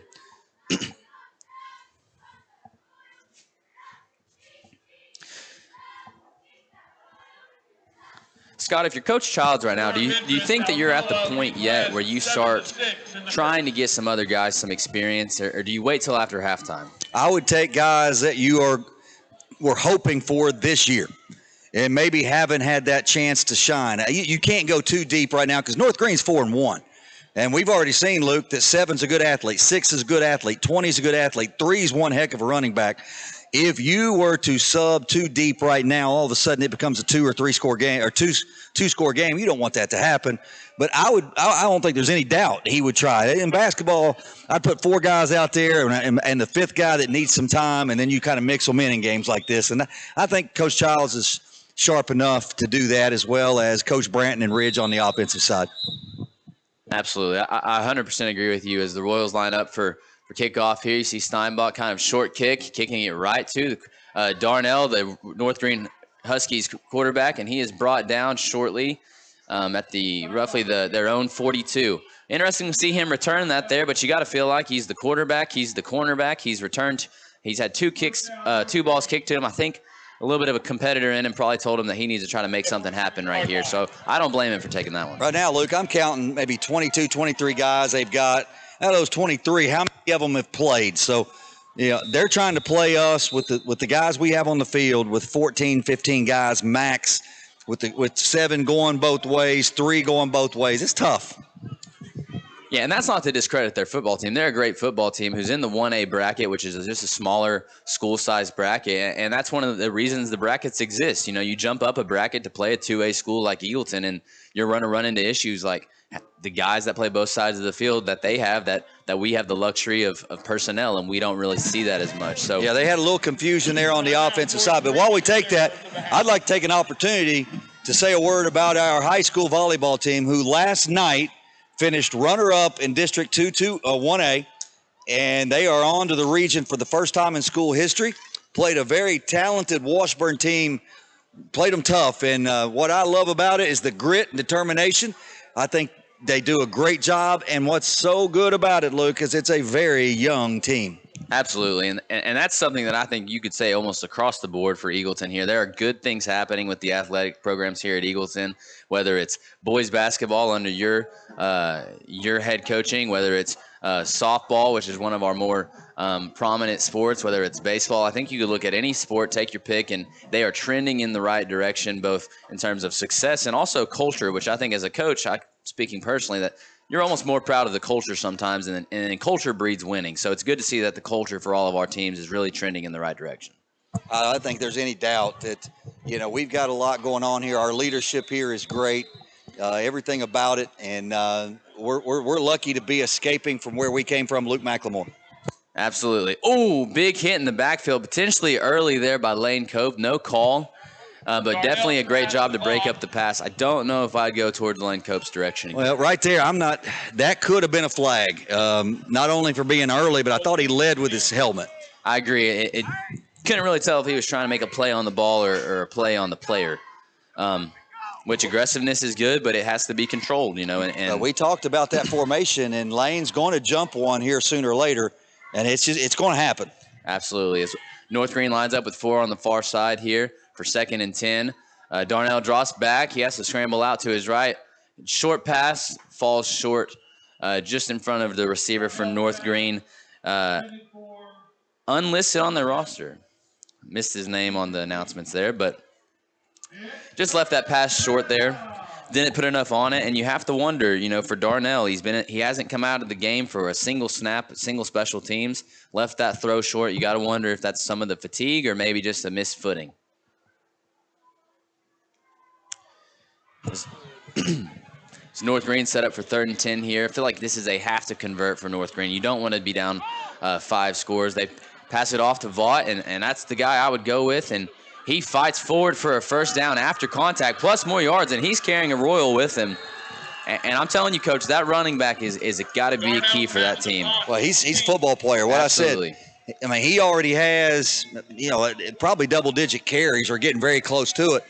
And he's had several that are over 10 yards. There, 15. He carried Navarre with him for about 6. So Navarre, hopefully he tips his Uber and gives him 5 stars. North Greene set up for 1st and 10 here. A handoff to, just kidding. Got me play action, roll out. Short pass there to Jake Duffy for a gain of 6 on the far side. If he doesn't just run out of bounds, he turns that up. He's got another 7 or 8 yards. But Absolutely. I think they're getting a little gun shy, thinking we're going to get hit. But I like that play from North Greene, making an adjustment, not trying to do too much chunk yardage, just getting a guy and making a play, setting that for 2nd and middle yardage here with 2nd and 6. A rollout, play action fake. Darnell takes off, weaving. Solid gain there for about 10, puts them in the red zone on the Eagleton side of the football field. We had Tyson Click off for a little bit. He came out and looked like he'd spilled a bottle of ketchup on his pants, so he had to go change. And this is North Greene's first visit to the red zone. You got to hope, and if you're North Greene, you got to hope you convert, and you can't walk away from this encounter without points. Darnell drops back. They're taking a shot to the end zone, and he just throws it out of bounds. Not a bad idea there. Good coverage by Matosin, and what looks like to be, can't tell who was over there on the far side. I think that might be Alan Faree, if I'm not wrong. It is. But good coverage there. Watching their warm-ups, I don't know that they're in field goal range yet for the North Greene kicker. He did not set up past the 15-yard line. So I could see him for 25. Right now they're set up where he'd be kicking about a 35-yarder. So 2nd and 10 here for North Greene. Snap to Darnell, hands off to Vaught. Caught in the backfield. He escapes one. Ultimately brought down by Branson Vineyard for a stinted collision. Boom. Excuse me, not Branson Vineyard. Adam Fife. There were several Royals in there. I saw Vineyard, but Adam Fife was the one who ultimately had the tackle. In this Royals defense, you got Tyson Click, who has 4 sacks on the year. He's always back there. But then on the other side, you got Branson Vineyard, who has 9 tackles for loss. Tyson Click, 7 tackles for loss. Adam Fife, 6 tackles for loss. These guys on the Eagleton Royal front and linebacker core are really working hard. Third and long here, hands off to Vaught. Vaught has some ground to run. Looks like he has a shot at the end zone, brought down by Matosian, just short of the end zone on the 3-yard line. And here's the negative on that, Luke. He's a great football player, but he's down 27-0. And I know Coach Childs does not want to see them giving up chunk plays, but it's going to be really hard for North Greene to get back in this game running the football. And Vaught just puts his shoulder down and runs through Hippolyte Jean and McDonald Reisner there into the end zone, but he is not getting up so quickly. Oh, he can't. I mean, you're probably talking 14. Nah, stay here. Talking about 14 or 15 carries. Now, he's close to 100 yards, I would imagine, already. But he's got to be dragging. It's going to be really hard for North Greene to get back in this game running the football. I watched plenty of it, and whenever you're down by 3-4 scores, the game plan is not to run the ball around the field, and that's what's working for North Greene, which means it's going to be a long night for Vaught, but they really need to get the passing game going if they hope to continue their scoring for this game. Well, right now, they've got to stop us. We've had 4 possessions and 4 touchdowns, so they're 7:39. They get the ball to start the second half. If they can get the ball back and get us on a 3-and-out and get a chance for more points, they'd have a chance coming out of the half to make it a 1-score game. Absolutely. I think that for North Greene, your goal right now has to be to stop the Eagleton Royals offense. You have to find a way to almost just pick one. You're going to stop the run or the pass, and you got to get a 3-and-out right here. Maybe give them 2 sets of downs most. And you got to prevent the big play. The big play right now for Eagleton, you've seen 2 of them that have been for over 30-yard touchdowns, and those have really just hurt North Greene. Yeah, I mean, they've had a hard time slowing us down at all. I mean, I've lost my train of thought, but I was getting ready to say, Clemmer's looking great. I mean, he's throwing the ball really well. That touchdown, his last touchdown pass, that was putting the biscuit in the basket. That was about as pretty a pass as he's thrown all year. And then he's got some speed on the outside with those 3 guys. Absolutely. And that's kind of, watching North Greene go down the field there, that's something that we have to make sure that Eagleton, you really can't let up in a game like this. You can't check out mentally because this team, they've got 30 guys. They've got less than 30 guys. So their starters are going to be out there the whole game. They're going to be scoring. They're going to be trying their best to get it in the end zone. As the kickoff here is muffed by Lane Cope, picks it up, and he is brought down right about the 34-yard line for Eagleton. Yeah, Lane was ready to take off there and just didn't have control of the football, but, it's maybe our worst starting field position of the game. Well, let's kind of see what we're made out of here. I would expect right now that you might see a little Colton relation. We threw the ball a lot on that last series, so let's see if we get Colton back in the game. Coach is over here on the sideline coaching. You got to love it to see it. Coach Elkins here getting after it. And he's wearing sleeves. We got a couple guys in sleeves down there. Elkins usually looks like he's going to the beach. Like we're running out there. Adam Fife into the offensive front. Pulling him in. Coach Childs going to have to take another timeout. It's a little confusion on who needed to be in the game. Yeah. But while we're there, John, give us some sponsors. Coach, tell us a little bit about Schultz Pediatrics down the road from us. Well, we could talk about Schultz. They were going to have a block party last week, and I'm sure the rain didn't do much to help them with that. But Schultz Pediatric opening an office here in the Eagleton Village. You can't get any more in Eagleton Village than Schultz Pediatric. And also one of our marquee sponsors for our athletic program. So if you're looking for a pediatrician, give Schultz Pediatrics a chance. If you're here in Blount County and you're shopping around, come on over here to the village and greet some good people. Schultz Pediatrics, way to go. Absolutely. Schultz Pediatric, not only good for football, but also good for baseball. They were our sponsors last year for a couple T-shirts that we used for a couple different challenges we had as a baseball team. But if you're new to Eagleton Village, Schultz Pediatrics located right in the community. Eagleton located in a community in a neighborhood, and it really is encouraging to see the community give to Eagleton here and support their local school. As you see, North Greene hop off sides there. A little eager. Looks like they were going on the first call. And just something that, although it's a 5-yard penalty, you really don't want to help this Royals offense at all. No, they've been so hot tonight. Only a couple negative plays, a couple miscues. Overall, this is an A+ for the offense so far tonight. Absolutely. And a new look here with that. Looks like Adam Fife as an H-back running left misdirection. Nate rolls out. Clemmer throws the lane. Cope has to jump for it. Gets brought down. Gain of 5, though, and it looks like he crosses the first down marker for another Mower Works first down. Yeah, Wyatt Matosian and number 11 were getting a little scuffle. 11 getting a little physical. I think he's taking a little umbrage with what's going on. And how can you not? I mean, it's an emotional game. It's a passionate game. You surely didn't think to be down 2-3 scores in the middle of the second quarter if you're North Greene, but you got to channel that energy in the right spots. As we hand off to Colton Relation up the middle, grasps the run, and he breaks through. He's brought down by the secondary for a gain of 20 yards or so. Another Mower Works first down. So if Mark Dowlin's listening, I use large words. I think somehow that should involve the evaluation process, John Kobe. Relation up the middle, grasps the run, and he breaks through. He's brought down. We hand off to Colton. Nice replay there, seeing Colton Relation run up and through. Yeah, I do believe, Coach, there is a out-of-classroom evaluation aspect. Oh, yeah, and plus we're operating in what way back in the day used to be called Quadrant D, Luke. That's way back before you and some of the languages we used to have to go through. Coach, I'm just surprised you know the word quadrant. As Colton Relation here gets the handoff, caught in the backfield, though, by the North Greene Huskies. Looks like our offensive line may have got ahead of themselves, slipped a few blocks, and tried to get to the North Greene secondary to make the way for Relation, but he wasn't able to get away from their penetration there in the backfield.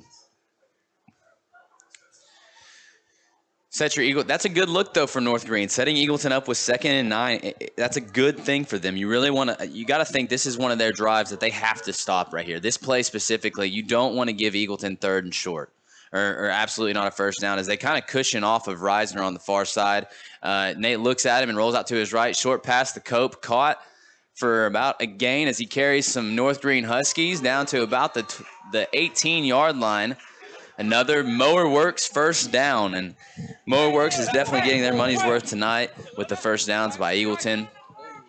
And you love to see that for the Royals, not so much if you are a Husky fan. Yeah, Colton talking a little, or Lane was talking a little trash, which, we want our guys to be fiery, but, say if you got something, that's something you don't keep going at it because that could draw a flag. He was just warned. Absolutely. And in a game like this, it's 27-7. I think your mouth is the last thing to speak for you. You're using your feet, your legs. If you're Lane Cope, you've already got a touchdown tonight. And you really just want to let your game speak for you in a game like this. So we're in a shotgun play. Clemmer tosses the Lane Cope in the backfield on a reverse play. Lane brought down for a very short gain of maybe 2 or 3. But even here, Coach, I think if you're North Greene, lots of greens that we have to think about. If you're North Greene, I think holding Eagleton to a field goal is a win on this drive. Yeah, it most definitely would be. I would look here for possibly a fade route, and Nate's throwing the ball really well tonight, so he's got the hot hand. Let's see what he's got. And they've got Reisner on the far side over there. I'd be shocked if this ball does not go to the back left corner to Reisner as we hand it off the Relation up the middle, and he's got green grass hooking around the edge, and he is in for a Broadway Barbershop touchdown. That is a hat trick for Colton Relation with his 3rd time visiting the Eagleton end zone. And Randall Davis is correct, and that's not often I say that, but Randall Davis is correct when he says Colton Relation has come on, and he's really turned this run game into something. And what does that do? It makes Nate better. It makes these receivers better. The offensive line's getting better. Our job right now is let's get prepared, hopefully in 2 weeks for South Greene and what would be a pivotal district game. Absolutely. I was going to ask that a minute ago as Steinbach puts this one through for the point after. At some point in this game, if you're Coach Childs and the Eagleton coaching staff, you've got to be thinking about the film that they've already been studying for this district matchup against our next opponent, and you just have to figure out how can we prepare for, I believe, South Greene in this game against North Greene, and how can we figure out a way to get our reps in. And I know in baseball and same thing in basketball, I'm sure, if you're a starter in a game like this, you can't let up. There's something to be gained from this moment. Even for North Greene, their players can definitely gain positive impacts on this game and really learn something and improve. You just can't let up in a game like this with intensity.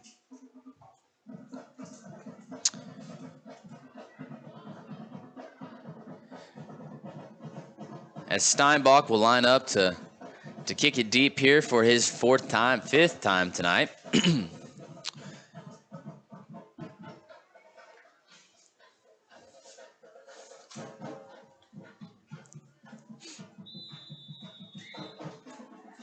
Steinbach back for the kick, sends it a little bit of a roller kick, gets it over the quarterback into the hands of what I believe to be Duffy, and he just makes his way out of the bounds. Jake Duffy there has had enough of getting hit. And once again, Coach, you got to think of these North Greene players. They know they're on the field for the next 2 quarters.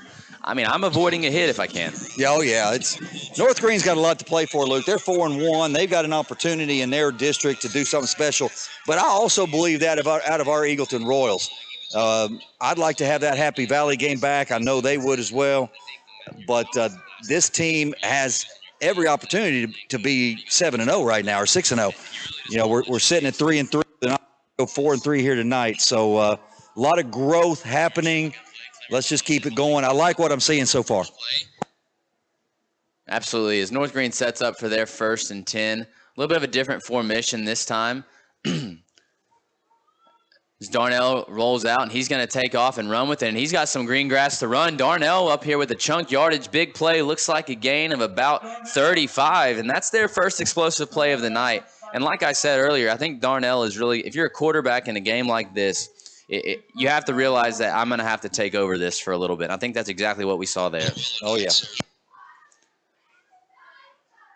So that sets the North Greene Huskies up for a good opportunity to score here in the next 4 minutes, as they're on about the 35-yard line on Eagleton territory.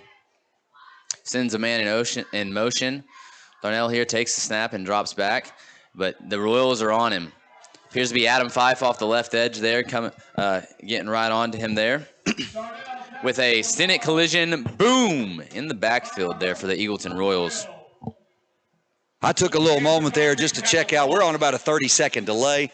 You guys are doing an outstanding, and I'll even give Luke McLemore an outstanding job.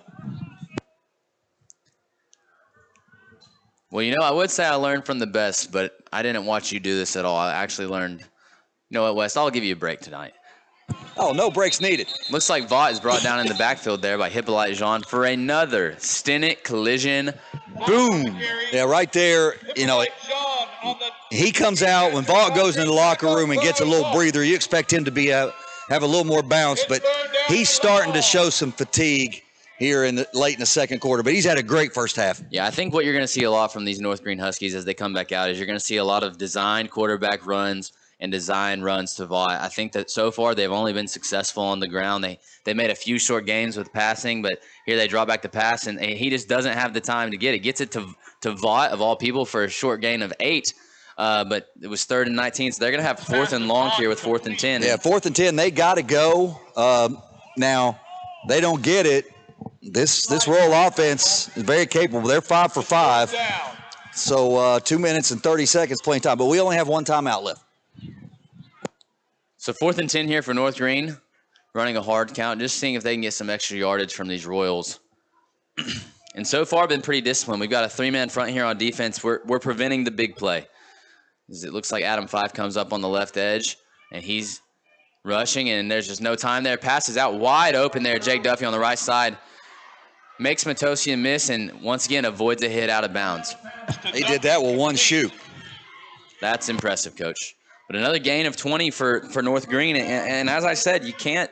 These guys will surprise you. This North Greene team is not a bad football team by any measure, and they will continue to fight. It definitely. I commend their coaching staff and their school and their players for the amount of determination they've already shown. It can't be easy being down 34-7, but they have not let up. As Darnell drops back 1st and 10, rolling out to his left, nowhere to go, passes it off to Duffy and through the hands, which he had a lot of pressure from Tyson Click right there. Which there's not many plays where there's not a lot of pressure from Tyson Click and company. You know, if you're Coach Childs and this staff, you have to be so thrilled offensively with what you've done tonight. We've ran the ball, good selections of plays. Nate's been sharp throwing the ball, some great hustle plays. And what I like about what we're doing, Luke, is we have a lot of yards after catch. We're running hard. Absolutely. As Vaught there with a little handoff to the right side there. Very short gain of about 2. And you're right. And one thing I'll commend this Eagleton football team for is other than the penalty on the point after, there have been no offensive penalties, I don't believe, on this Eagleton team. And whenever you're playing clean football and penalty-free football, you give yourself a leg up on the competition. North Greene has 3rd and 8 here. Darnell looks for the screen, doesn't have it, takes off to his left, rolling out. It's a foot race. He gets brought down by Lane Cope at about the 5-yard line. Darnell on the key. I think they're going to give him a first down. I don't know. Looks like the spot's a little short on the far side. Well, they're calling 4th down. It'll be 4th and about less than a yard. And once again, I don't think North Greene ever had in question that they weren't playing 4-down football. So they will try to at least get a first down. I mean, you could almost choreograph who this ball's going to, Coach. Yeah, there's no doubt. It's going to be 7 either on a keeper or it's 3. And we've got, and they guess the jump. And that will give them a first down and definitely goal. Little side note, our white hat official, very nice gentleman, looks like Fred Thompson Offside, and defense. Philip Fulmer It's first down and goal. molded into one human being. Coach, I think most people know Philip Fulmer. You're going to have to elaborate on Fred Thompson. Really? Fred Thompson, Law and Order. Fred Thompson in Congress. Fred Thompson, Hunt for Red October? Well, you got to see, Coach. Me and Kobe up here, we added it up, and mine and his age added together is still not equal to yours. So I don't know that we're going to know who you're talking about. But as long as it makes sense in your head, Coach, we'll roll with it. Fred Thompson, Philip Fulmer. That is fake news, but our listening audience out there, even Randall Davis will know who Fred Thompson is. All right, we'll go to T. Hatcher Excavating. If you need it done some great work around the campus here, getting our sidewalk going from our STEM room. I used to have to go mudding to get out here. Now I'll walk out here to the football field in style, thanks to T. Hatcher.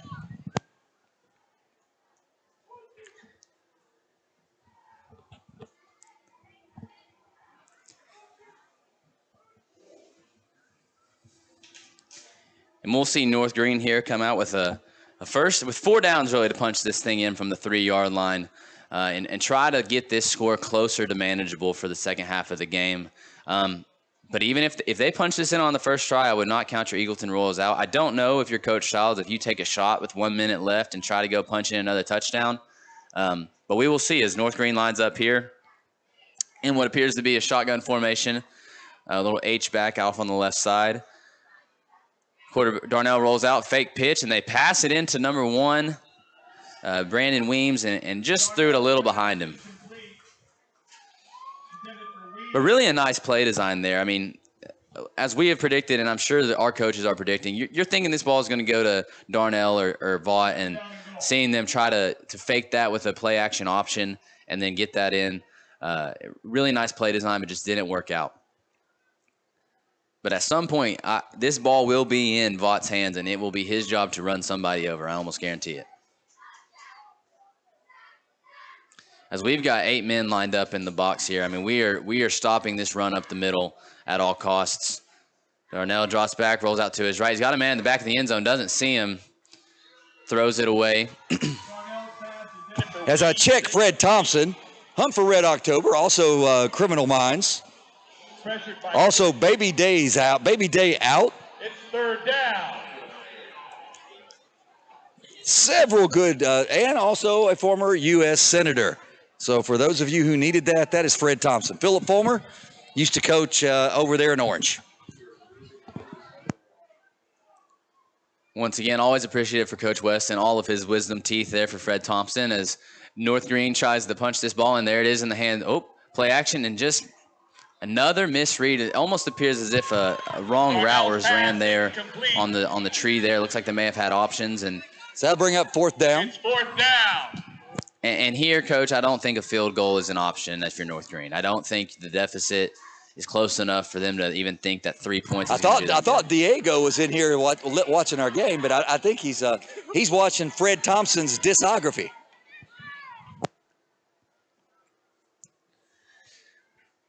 He must have a VHS tape down there then, Coach. Hunt for Red October, a great choice on a fall break movie watching if you have nothing less to do. Hunt for Red October. Also, Sean Connery in Hunt for Red October. Now, I know Sean Connery, Coach. I got that one. That one didn't fly over the head. Denzel Washington. I know Denzel Washington. Just going to point out that Sean Connery in that movie trying to play some sort of foreigner that is definitely not him. If I seem to remember, that is the old Germans, right? Let's take a look at one of our sponsors here, John Covey. Let's go look at Denso. Denso Manufacturing, longtime employer, one of the largest employers in Blount County, and a huge supporter of athletics and school systems of Blount County. Thank you so much, Denso Manufacturing. Wayne Kaiser, the golden voice of the Maryville Red Rebels, also our Denso connection. North Greene here set up for 4th and short. You've got to punch this in. We are in pretty much a goal line formation, and then we just got man coverage on their guys out on the wing on the right. Darnell prepared to take the snap, rolls out to his right. He's got Vaught, sees it left. Great play design there to Duffy for a North Greene touchdown. Yeah, they took everything to the right. Everybody's watching the ball. Great job by North Greene. Great play call. Yeah, and you got to think that timeout was probably specifically for them to draw up or to recall that play from the playbook. Definitely a good goal line play considering how they have played so far, to see Duffy over on the left and just get him the ball wide open. Easy pass. I'm almost certain Randall Davis stayed home tonight to watch the WNBA playoffs.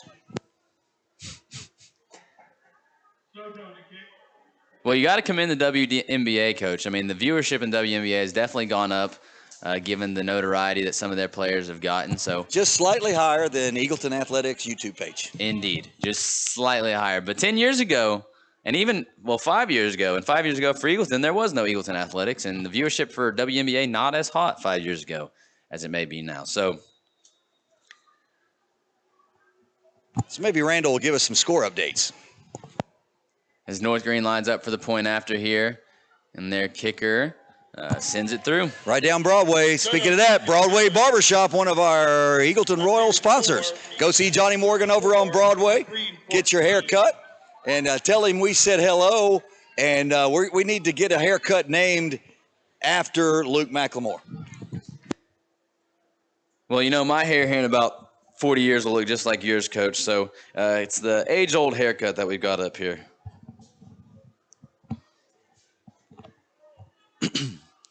Maybe I'll get an NIL deal for them to name it Broadway Barbershop. NIL deal for a coach. 54 seconds here to go in the second quarter, and it's so far been a pretty good showing for the Eagleton Royals. The North Greene Huskies have come along in the past 2 drives that they have had, reaching the red zone both times and converting some points. They've been able to develop some explosive plays between Darnell and Vaught, but you definitely don't want this Eagleton Royals team to have an opportunity to take another score in these 54 seconds. And I'm interested to see how our offense goes. Will we be aggressive with this moment, or will we be passive and just get a few runs and go to the locker room and regroup for the upcoming half? I would say it depends on field position right here, Luke. But as I look up, I can see the wasp nest hanging vicariously over the head of our esteemed cameraman, Landon. Lane Cope here on the return has some green grass, and he's off to the races, folks. And there's not many people going to catch Lane Cope. He's to the 30, the 20, the 10-foot race to the end zone. And just like that, that is a 15-second Lane Cope Broadway Barbershop. And there's a flag late. And you have to wonder if it's a necessary flag or if it's a unnecessary sportsmanship style flag. They threw a flag. It looks like it's going to be an unsportsmanlike. The question is, was Lane Cope in the end zone? And I think that's what they're talking about right now. Because if he was in the, correct me if I'm wrong, but if he was in the end zone prior to the flag, the touchdown stands, the penalty's applied to the point after. It'd be a dead ball foul. You're correct. But now if they determine that he wasn't in the end zone, and I think they're going to bring this thing back. Hold on. That's what I'm seeing. The man in the white hat there appears to be pointing as if it was at the 50. Personal foul, unsportsmanlike conduct against the Eagleton. Touchdown is good. Touchdown's good.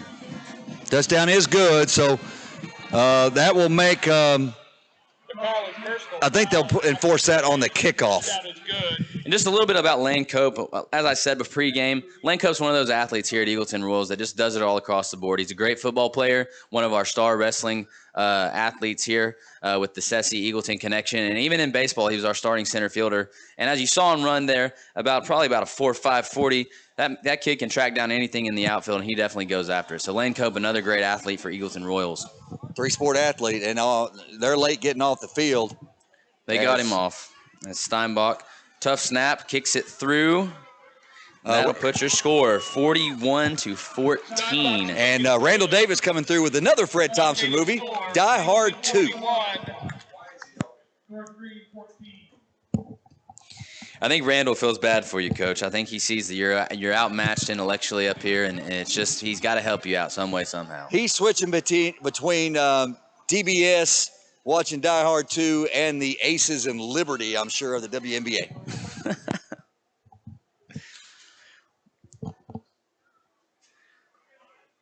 But once again, what just happened there for the Royals is if you're North Greene, that is ultimately worst-case scenario. You wanted to really go into the half with the score being 34-14, and off kickoff, you get the ball in Lane Cope's hands, and he ultimately caught it on the run back. Little kudos to baseball there. I liked seeing that, but then he turns it around, and nobody just tackled him. We had the blocks down the field, set up the holes for Lane Cope to take off, and that's got to be demoralizing if you're West Greene. But hoping to do the same thing here, I'm sure. They would love to take it back. I'd be shocked if they don't try to make a run here. A little extra motivation to really push through. And this North Greene, we're going to learn what this team is all about here. They're facing some adversity. I'd like to see them hang in this thing and try to continue to drive as they have been. Steinbach to kick. Weaves and weaves. Back to receive.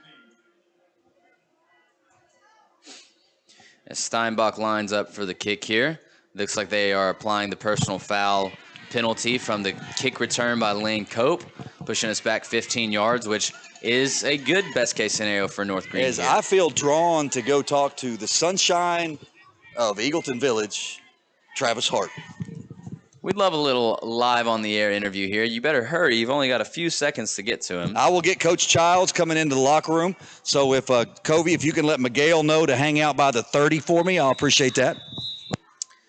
Steinbach to kick from the 25 here. Sends it little low liner kick. Picked up by Duffy for the North Greene Huskies, and he's got some room to run. Gets grabbed on his shoulder, and a solid return there. About a 20 to 30-yard return for Duffy. Sets them up for field position with 30 seconds to go. I believe they still have 2 timeouts that they have pocketed. That, you know, if you're North Greene, your goal right here is probably to take a couple shots downfield and get some chunk yardage, get out of bounds. You really need to leave this quarter and this half with some points. You want to be in the 20s before the end of this quarter and put this thing in a little bit more reasonable reach. It's first down and 10, North Greene from the 38-yard line.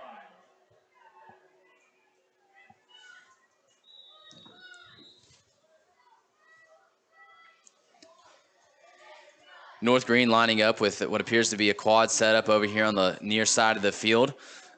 Darnell in the backfield along with Vaught, and I really think they're going to take some shots here. It looks like we have man coverage. Vaught rolls out for the screen, fake pass. They're taking a shot. They've got him wide open. He catches it. What a catch as he's hit by Reisner. That's Brandon Weems on the catch there. And you've got an opportunity here if you're North Greene to gain some momentum and remind this Eagleton team that you are in the ballgame.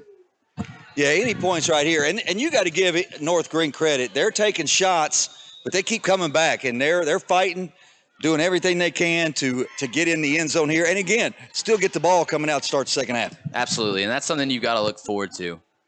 I'd like to give a shout-out to our community as we're getting ready at halftime, Mr. Evans, to take some donations along, and we're going to pass that along to the North Greene community. Their coach told me some of these guys don't have any running water, so that'll be a great job for them on the bus. Get home and be able to go and have some water or just a drink, and we take those things for granted. Absolutely, and once again, that just puts the culture and the perspective of this North Greene team into mind. You know, they've gone through some effects of Hurricane Helene, as many people in the East have, but yet their boys strapped up and came to play a football game. You've got to think that these kids are tough mentally and physically, and they're not going to go away. These kids are facing adversity both at home and on the football field, and you can definitely see how they're going to persevere through it. You know, Happy Valley High School, their school was used as a relief area with landing Black Hawk helicopters on their football field. They are playing at Hancock County tonight. Absolutely, and Darnell takes off to his left with it, has a pass to a man, and he's pushing into the end zone, and that is a touchdown for North Greene. There's a flag on the field down here. Appears to be most likely a hold, I would guess. At about the 15-yard line, 16-yard line. I saw Tyson Click get grabbed on his way in. They may have just got him outside the pads there, but you got to hate that if you're North Greene. But a well-drawn-up play, another improvised play. Darnell didn't see anything open. He found a man who was open and was able to push it into the end zone.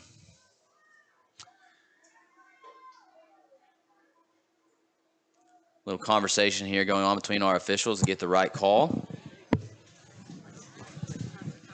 Hey, Luke, do you have any extra marital gear that we can hand to Randall Davis? He'd really like to have some. No, unlike you, I got rid of all of mine as soon as I left. Well, second and long here for North Greene, and it appears as if they were penalized for a hold. Yeah, I think it was a hold. I think you hit that on the head. That was Tyson Click getting held out here, and that's probably the reason they had that touchdown. Now I think they're just trying to get the down marker right on the sideline. It's third down. How's the clock affected by that? Is it time of hold or is it play still developed? Oh no, it's the play. You're going to lose the time. So you got. That's what I thought. So it's third down and looks like 15. Yeah, which once again, you're not thinking about the down here if you're North Greene, I don't think. I think you're going for the blue in the back there in the end zone. You got to have time, and they don't have any time with Fife there. I'd almost drop that if I'm Vaught just to give myself an extra play. But Vaught, not like that. He's not that kind of player. He's going to take it, and he's going to run for it. And that'll send your Royals and North Greene Huskies into halftime. The score, Eagleton Royals 41 and North Greene Huskies 14. And we'll head down to Coach West here in a moment. As soon as he finds Coach Childs, we'd love to hear from Coach Childs about this electric half that the Royals have had. We've seen some good things, and you've got to think that the coaching staff has to be pleased about that.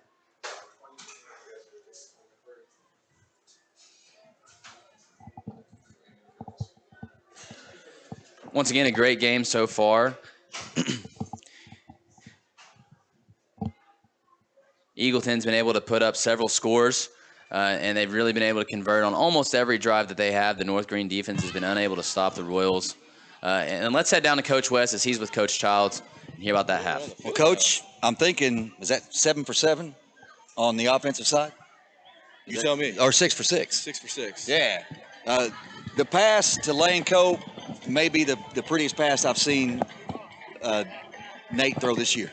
Yeah, so you okay, buddy? I'm good. You okay? You working too hard? Yeah, that was a beautiful ball. Put players in situations to make plays. Navarro went and got a 50-50 ball. Perfect timing on the ball to Lane. So, yeah. Colton running the ball hard. Yeah, man. The patience on the last touchdown he scored. Proud of the kid, man. Just see it and go. And again, Wyatt Matosian with 2 big plays. He's a good boy, man. So, got to give North Greene credit. They're fighting. Three's a good running back. Yeah, he's a dude. We knew that going in. Now, he's starting to wear. You can see it. Sure. And you know when he's going to carry that big a load. But 7, 6, 3, 20, good-looking kids, they're going to do well. Yeah, no doubt. I mean, we knew that. We knew we were going to be in a dogfight. They're not going to quit, man. No. That's what I said before the game, right? They're not going to quit. They came down here to play football. Yes. We got to be able to match it. So. All right, we'll go get you guys. You got to fire, buddy. The band is burning down, just as it could. The band didn't start the fire. It was always burning since the world's been turning. And that'll go ahead and take us to our half. We'll be back in time to watch the Eagleton Marching Band.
All right, welcome back to the Eagleton Village out here in Maryville, Tennessee.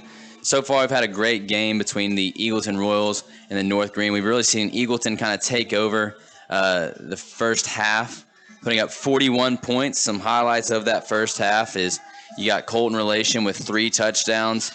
You got Nathan Clemmer, of course, throwing for 2 touchdowns. And then you also got Lane Cope returning a kickoff for a touchdown as well. You know, this North Greene team has really stuck around, though. They've had some troubles early. They had 2 turnovers that led to Eagleton touchdowns.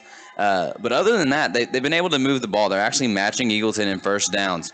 They're really close in terms of yardage. They're only about 80 yards short of where Eagleton's at, 80 to 100 yards short. So they're really close to breaking through this game and kind of narrowing that deficit.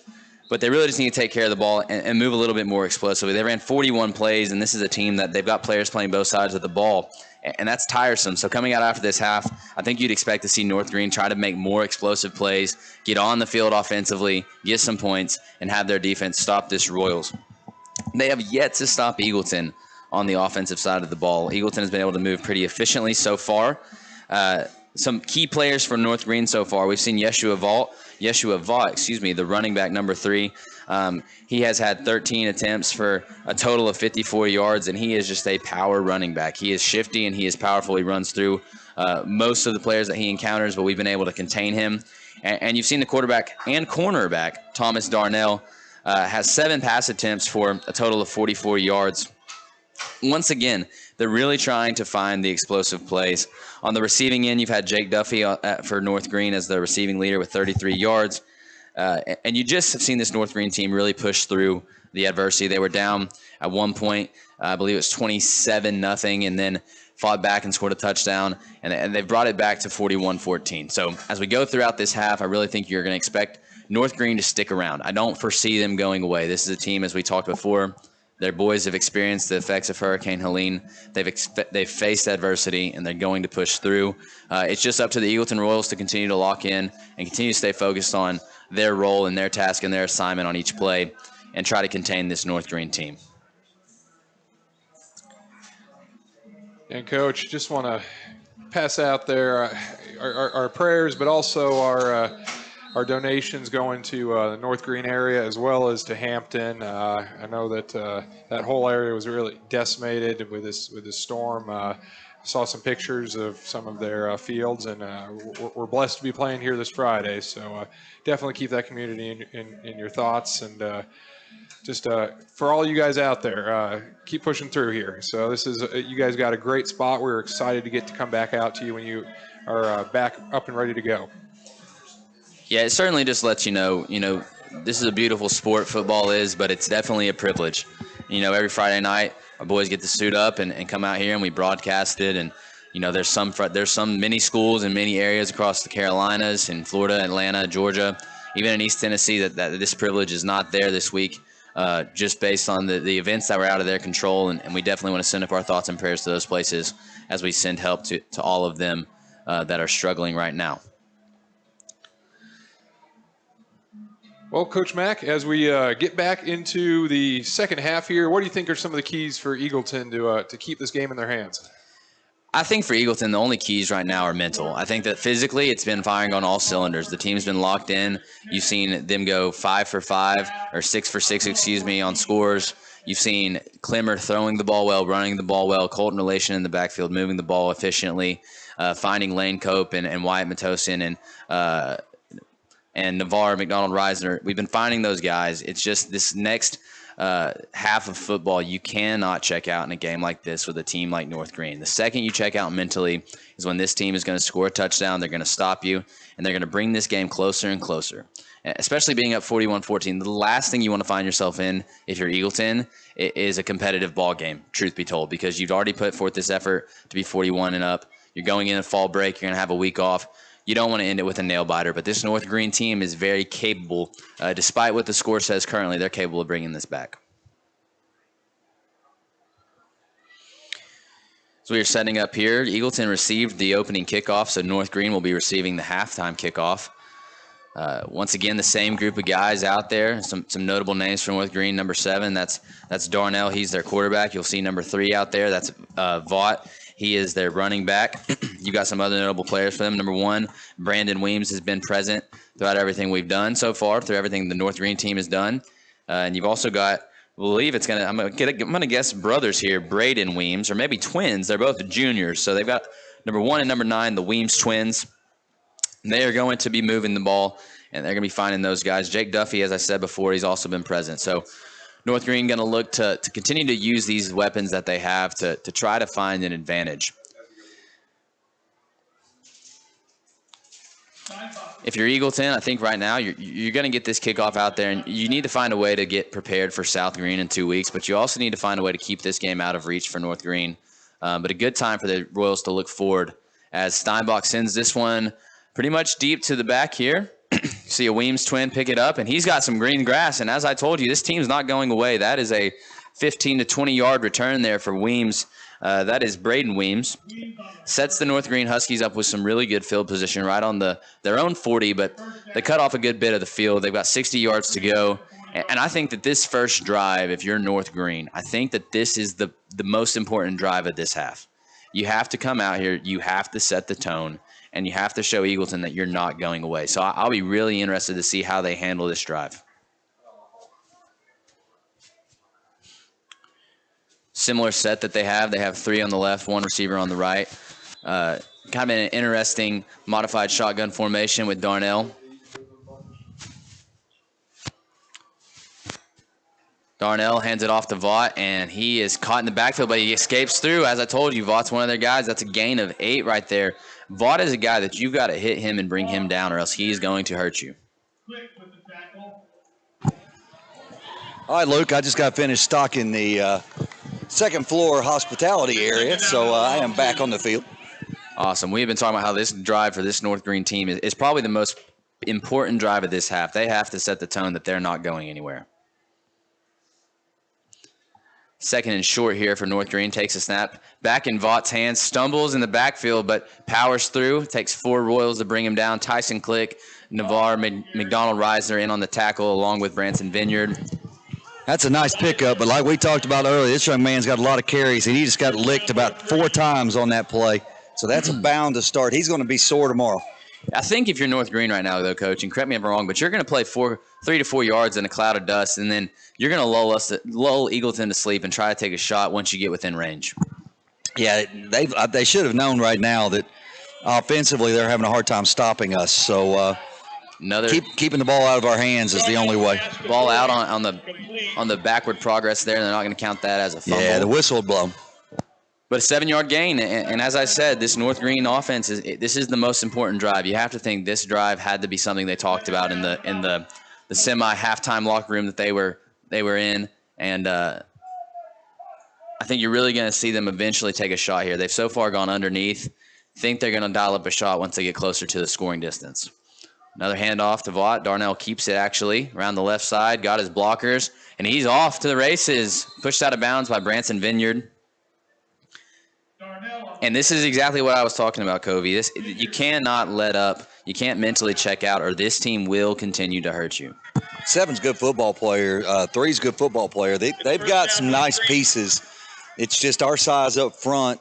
Our offensive line is manhandling them, and so it's not easy. Our offense is doing whatever we want to do, and you're right, Luke. They've got to ball control here in the second half. Not so much to get back in the game, but to keep the score from getting any worse. Absolutely. A flag there. I'm going to believe it's a false start. It looks like an official is talking to 61 here. False start on North Greene. Going to push him back 5 yards, and it's 5 yards, but it's backwards movement for North Greene. Not what you want to see on such a momentous drive that they've had so far. It's first down and 5. 15. First down and 15 here for North Greene. Got 2 wideouts on each side, set up with Vaught in the backfield with Darnell. Hands off to Vaught, fakes it, play action. Darnell takes off with it. He's got some space to run, makes a guy miss. He's up the middle, and he's going to be in for a North Greene touchdown. And I'm telling you, Coach, this team is not going away. No, that's a great drive by them, and Darnell did most of the legwork on that drive. He went in relatively untouched there for an easy North Greene Husky touchdown. Little Darnell update, hands off. a lot of Fakes it, food, play action. water, and Darnell some takes cash off with it. He's donations got some brought space to in run, makes a for our guy friends miss. from North He's up the Greene, middle. and we He's gonna be in thank for a everyone in the Blount County community that came out tonight. I see our own illustrious fireman, Travis Hart, who also put the fire out when the band set the grill on fire. And Travis Hart put it out. So Travis Hart, not only humanitarian, he is a fire breather. Well, rumor has it he lost all his hair to a fire, so I'm sure he's got a personal vendetta against it. Yeah, it might have been a little bit for him to go over there, and he had some flashbacks. But he was brave, as no hamburger patty flaming was going to get in the way of Travis Hart. I believe it. But North Greene there with the touchdown on their very first drive, that's the most effectively we've seen them move the ball. And as I said, they are setting the tone with how they're going to come out this quarter.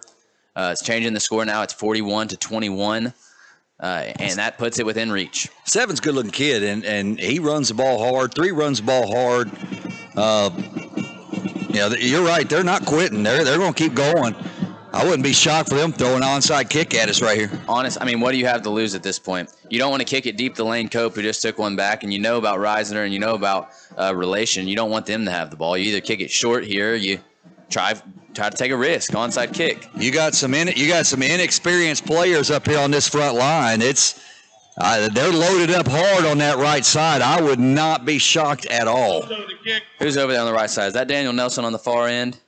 If it is, and they kick it deep, let Cope have it. Oh, miscommunication. Reisner picks it up, and he's got room to run, but he's brought down by Leon Johnson there for North Greene. Leon Johnson, 20, he's a good football player. And he had a struggle when we first noticed him, right, with the fumble, but he has since come along, had several big plays on defense. Like I've said, I'm not gushing about him here, but 11, 3, 20, 7, 6. Those are some good-looking kids at the 1A level. They're going to make some noise. Absolutely. And not to bring it the other way, but I'm also looking out now, and I do not see Darnell on the defensive side of the ball for North Greene. Short screen pass to Lane Cope to the weak side of the field. They sniffed that out. He had 4 guys in white waiting on him, and that was an easy tackle for him. But still manages to get a gain out of it, gain of 2 or 3. But North Greene appears to be conserving Darnell. I wonder if they're not looking to use his feet more often. He honestly reminds me of our own Clemmer, not just in number but in play style as well. He rolls out frequently. He tucks it and runs when he needs to, but he also has the capability to make a few passes here and there. As Clemmer takes the ball on 2nd and 6 here, 2nd and 7, hands off to Relation to the left side, bounces it outside. On the sideline, running uphill, downhill, excuse me. Gain of 15 on the play there, 15-20. Another good run by Relation. Yeah, it's another Mower Works first down for Colton Relation, as he's got to be. How many yards did he have at the half, Luke?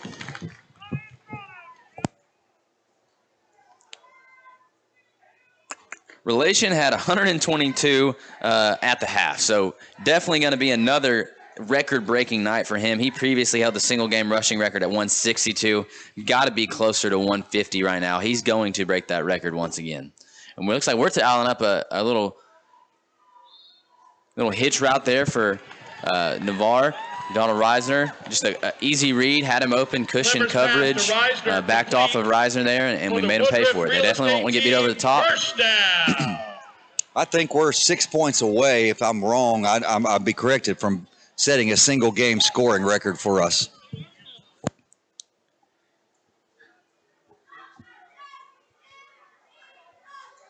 You may be correct. I don't have the record in front of me currently, but I do think that we are definitely nearing close as Relation with another handoff and another power forward for another Mower Works first down. In Relation, as we said pregame, Relation's one of our Eagleton's players that is just going to be a player to watch. He's not a senior. We have him for another year.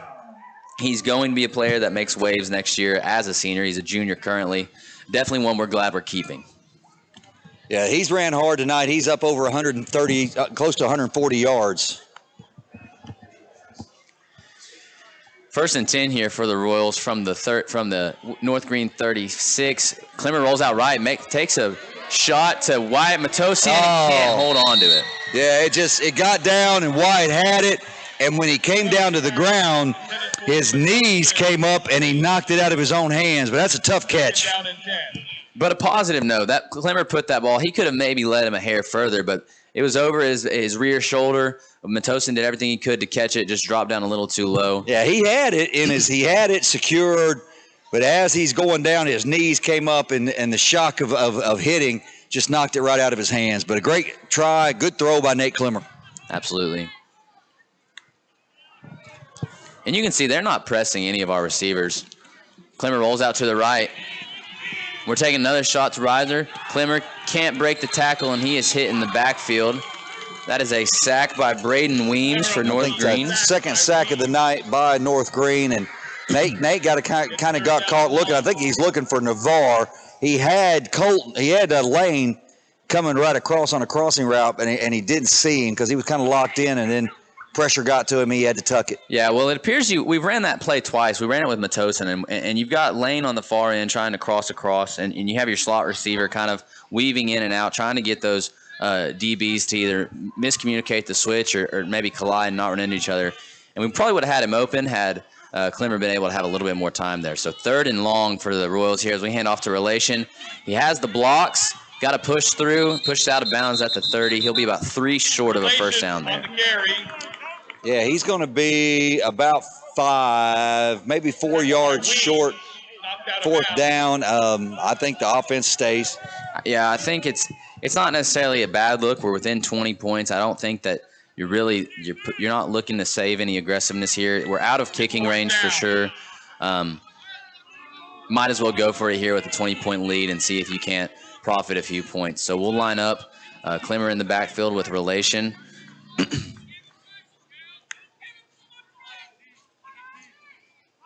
Cope in motion to the left.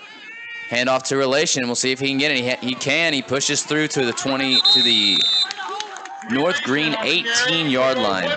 That'll be another Mower Works first down as the offensive line continues to just mash. And that's the thing. I think the offensive line is really doing a good job of setting the blocks how they need to on the runs and really giving Relation room to work and room to drive. And once he gets his legs going, Coach, he is going to bring some guys with him. It's hard to push him backwards when he's at full speed. And I would be looking 1st and 10 here. I'll be shocked if we don't take a shot for the end zone here. Maybe we got Matossian off the right side on a sweep. He's pushed out of bounds at what appears to be that's short side of the field, and Wyatt just ran out of real estate. That'll bring up 2nd down and about 1. And once again, the key for this North Greene team, sometime or another, they are going to have to find a way to stop this Royals offense. You can't catch up if you don't get a stop. So they're going to have to force a turnover or a 3-and-out or even a field goal here. If they could make a stand on this Mower Works first down and they could make this downs here a 3-and-out, that would be huge for them. Clemmer hands off to Relation and hitting the backfield. Nice play by North Greene's number 4 as he was waiting on that one.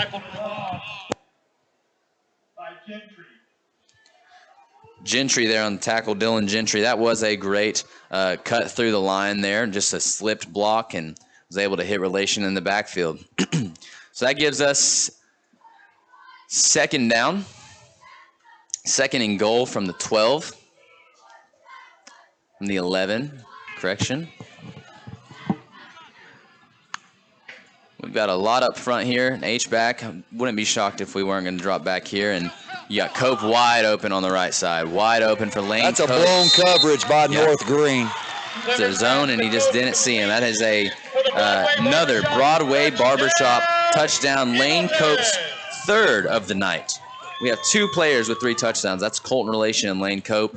As I said pregame, those are our 2 players to watch tonight, and they are doing what they do best. Yeah, and that's got to be a single-game record in scoring for the Royals. I think 45 may have been the record.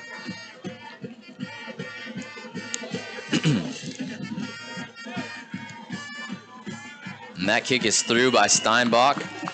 pushes the score to 48 Eagleton, North Greene 21. Your updated score, Eagleton But as we've said, 48, Coach, this North Greene team, I do not think they're going to go away. I think they are going to try to go blow for blow here. And you have to start to think. 2 turnovers early, a fumble and an interception. That would put them within reach, puts them within 1 score, really 2 scores, if those turnovers don't happen. So this North Greene offense definitely trying to protect the ball. Those turnovers definitely have been costly.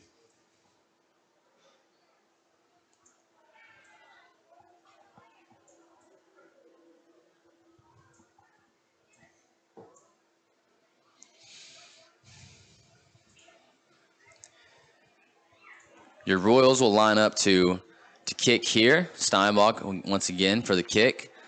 No punts tonight from the Royals. Not a single punt from the Royals. In fact, not even a turnover. Eagleton has played very clean football. And you play clean football, you play clean baseball, you play clean basketball, you play clean anything. And you're going to give yourself a good chance to win. Yeah, great job so far. We haven't turned it over. The defense has bent a little bit. Had some blown coverages at times. That was an easy drive last time for North Greene. So I hope that we can see a little better effort out of our defense this time. Steinbach's kick picked up by Weems. He bobbles it. Weems takes off. He's got some room to the sideline. Brought down by what appears to be, can't see his number there. Appears to be Aklewicz. Correct me if I'm wrong. Probably am wrong, but You are way wrong. Akelevich. Akalevich. First down, North Greene. I know he's long since tuned out, but how about that, Randy? So North Greene will start their drive on the 35, on their own 35, 1st and 10. And once again, I'm interested to see how they handle this adversity. They've got 4 receivers, 2 stacked on the right, 2 stacked on the left. Darnell hands off to Vaught, and Vaught looking for some green grass, and he is caught in the backfield for a Stinnett collision. Boom! But Gio Hippolyte Jean and what appears to be Adam Fife. Yeah, that's nice response right here by the Royal defense. Vaught tackled by Hippolyte John for no gain. Yeah, you've got to make this North Greene offense. You have to make them earn it. And last drive, they just chunked away, and we didn't really pressure him that much. I think you put pressure on Darnell, he's going to have some issues. So we'll see. Same formation for the Huskies. Lane Cope sneaking up here. He's rushing from the edge. Got there in time. Pass completed to the right. I believe that's Duffy on the completion. They're going to call Lane for unnecessary roughness or something there. Roughing the passer. I saw him shoulder check Darnell. I didn't know if it would be enough to grab a call, though. Yep, roughing the passer. Which, not necessarily the most egregious of contact there, but the ball was well out. Lane Cope did make an attempt to initiate contact with the quarterback. You have to wonder, though, as a competitor, Lane's probably just letting him know he's there, but the officials are not gonna stand for that. No need. I think a little bit of that stems from a warning on some trash talk early. So let me tell you this. Officials don't forget. They're like, I won't say what they're like, but yeah, they don't forget. Handoff here to Vaught, caught in the backfield for another Stinnett collision. Boom. Gio Hippolyte Jean making his presence known. We usually calling out Tyson Click and Branson Vineyard, but Gio definitely not a force to come in contact with on the other side. And remember, Gio missed 3 games this Absolutely. season. Coming off an injury, he's definitely not missed a step. It's second down and 14. So they'll run 3 wide on the left here and 1 on the right. Darnell takes the snap on 2nd and long. Looking deep, has a guy wide open, doesn't see him though. Takes the short pass. Flag on the play. And you've got Weems here fighting forward. They're going to call pass interference. I do believe North Greene will take the result of the play, obviously. Yes. Now, Darnell didn't see him, but Duffy was running a post route over the top, and they really had an opportunity there. It looked like we were potentially in a zone type of coverage. It looked like Reisner was kind of playing his spot. Is that right? That might be Reiser. Playing his spot and did not see, not Reiser, excuse me. Steinbach was out there, actually.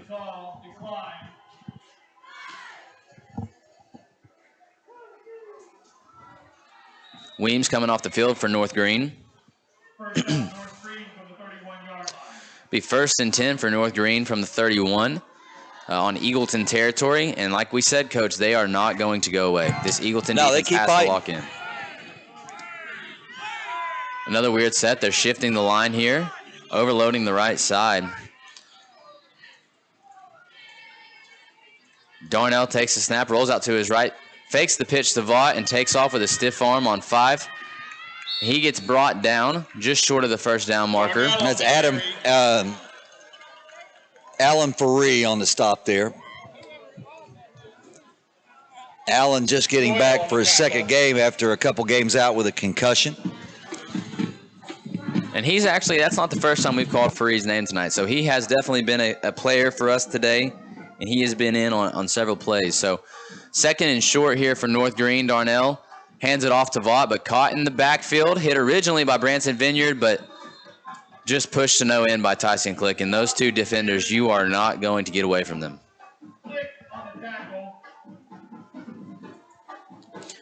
For another Stinnett collision, boom. Stinnett definitely getting their money's worth tonight.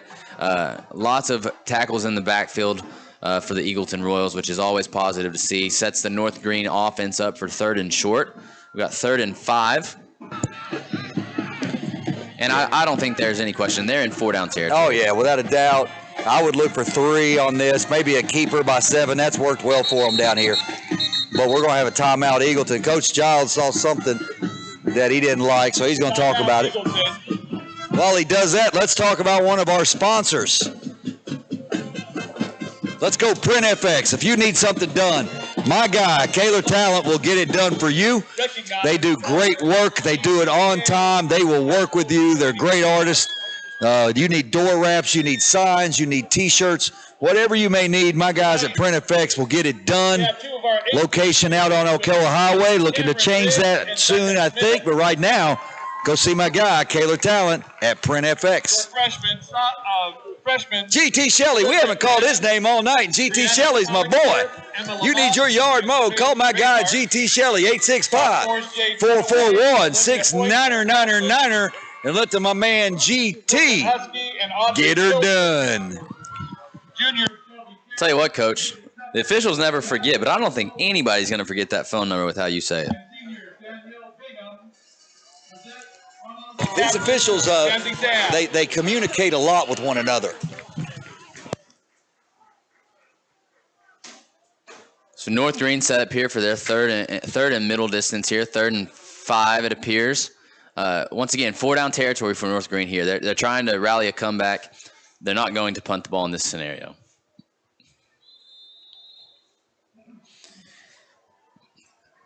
Eagleton, not as many on the offensive front. Easton Britton, he's walking up on the left side here. We're going to send some on the edge. We're going to try to contain Darnell here, I think. We're going to make Darnell run up the middle if he's going to scramble. Pass over the middle. Wyatt Matosin read it all the way, but a great catch. Yep, that's right at the sticks, and that'll be a 1st down. Good job in traffic by the receiver for North Greene as they, again, Luke, are just continuing to put forth a ton of effort. Complete. As we'll make a slight change on the defensive front. And we're going to have to take another timeout here. Personnel issues. Yeah, I think he's trying to get some younger guys in. And when you do that, and you haven't been in the rotation, you don't know where you are. You don't know where you need to line up. And we had a couple guys getting on late, and Coach Giles had to burn his 2nd time out of the half, not knowing that my fall break starts here soon.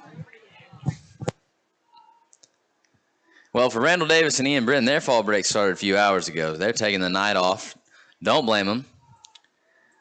But we got some good, what's it called? Superstition. That's an old song for you there. Very superstitious, right? I'm cultured. Yeah, I was told by Scott Branton that Randall Davis is fired. Well, we'll let them hash that out.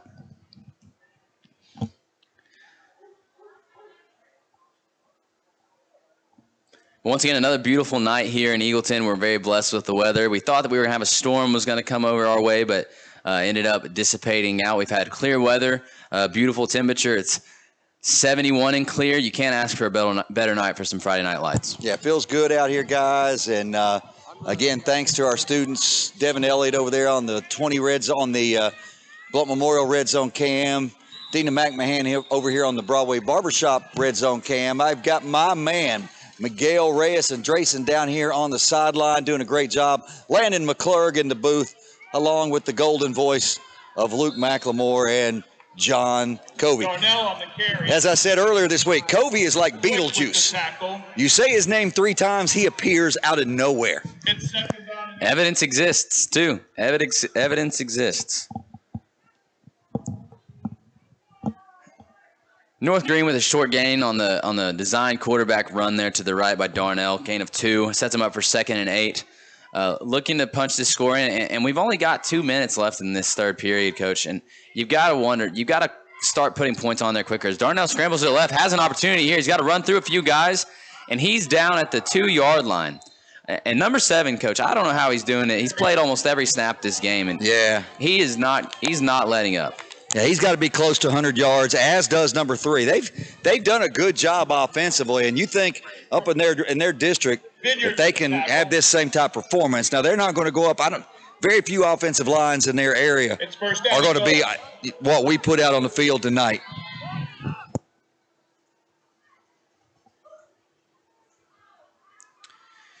North Greene going to try to punch this in. 1st and goal. Darnell to the right, keeps it himself, and he definitely gets it in there. Yeah, they're not going to lay down. Nope. And Darnell on the carry. I know Coach Childs cannot be happy about giving up 28 so far. That can't make you feel good, but your offense has done an exceptional job. We haven't punted yet. So here's what this does, Luke.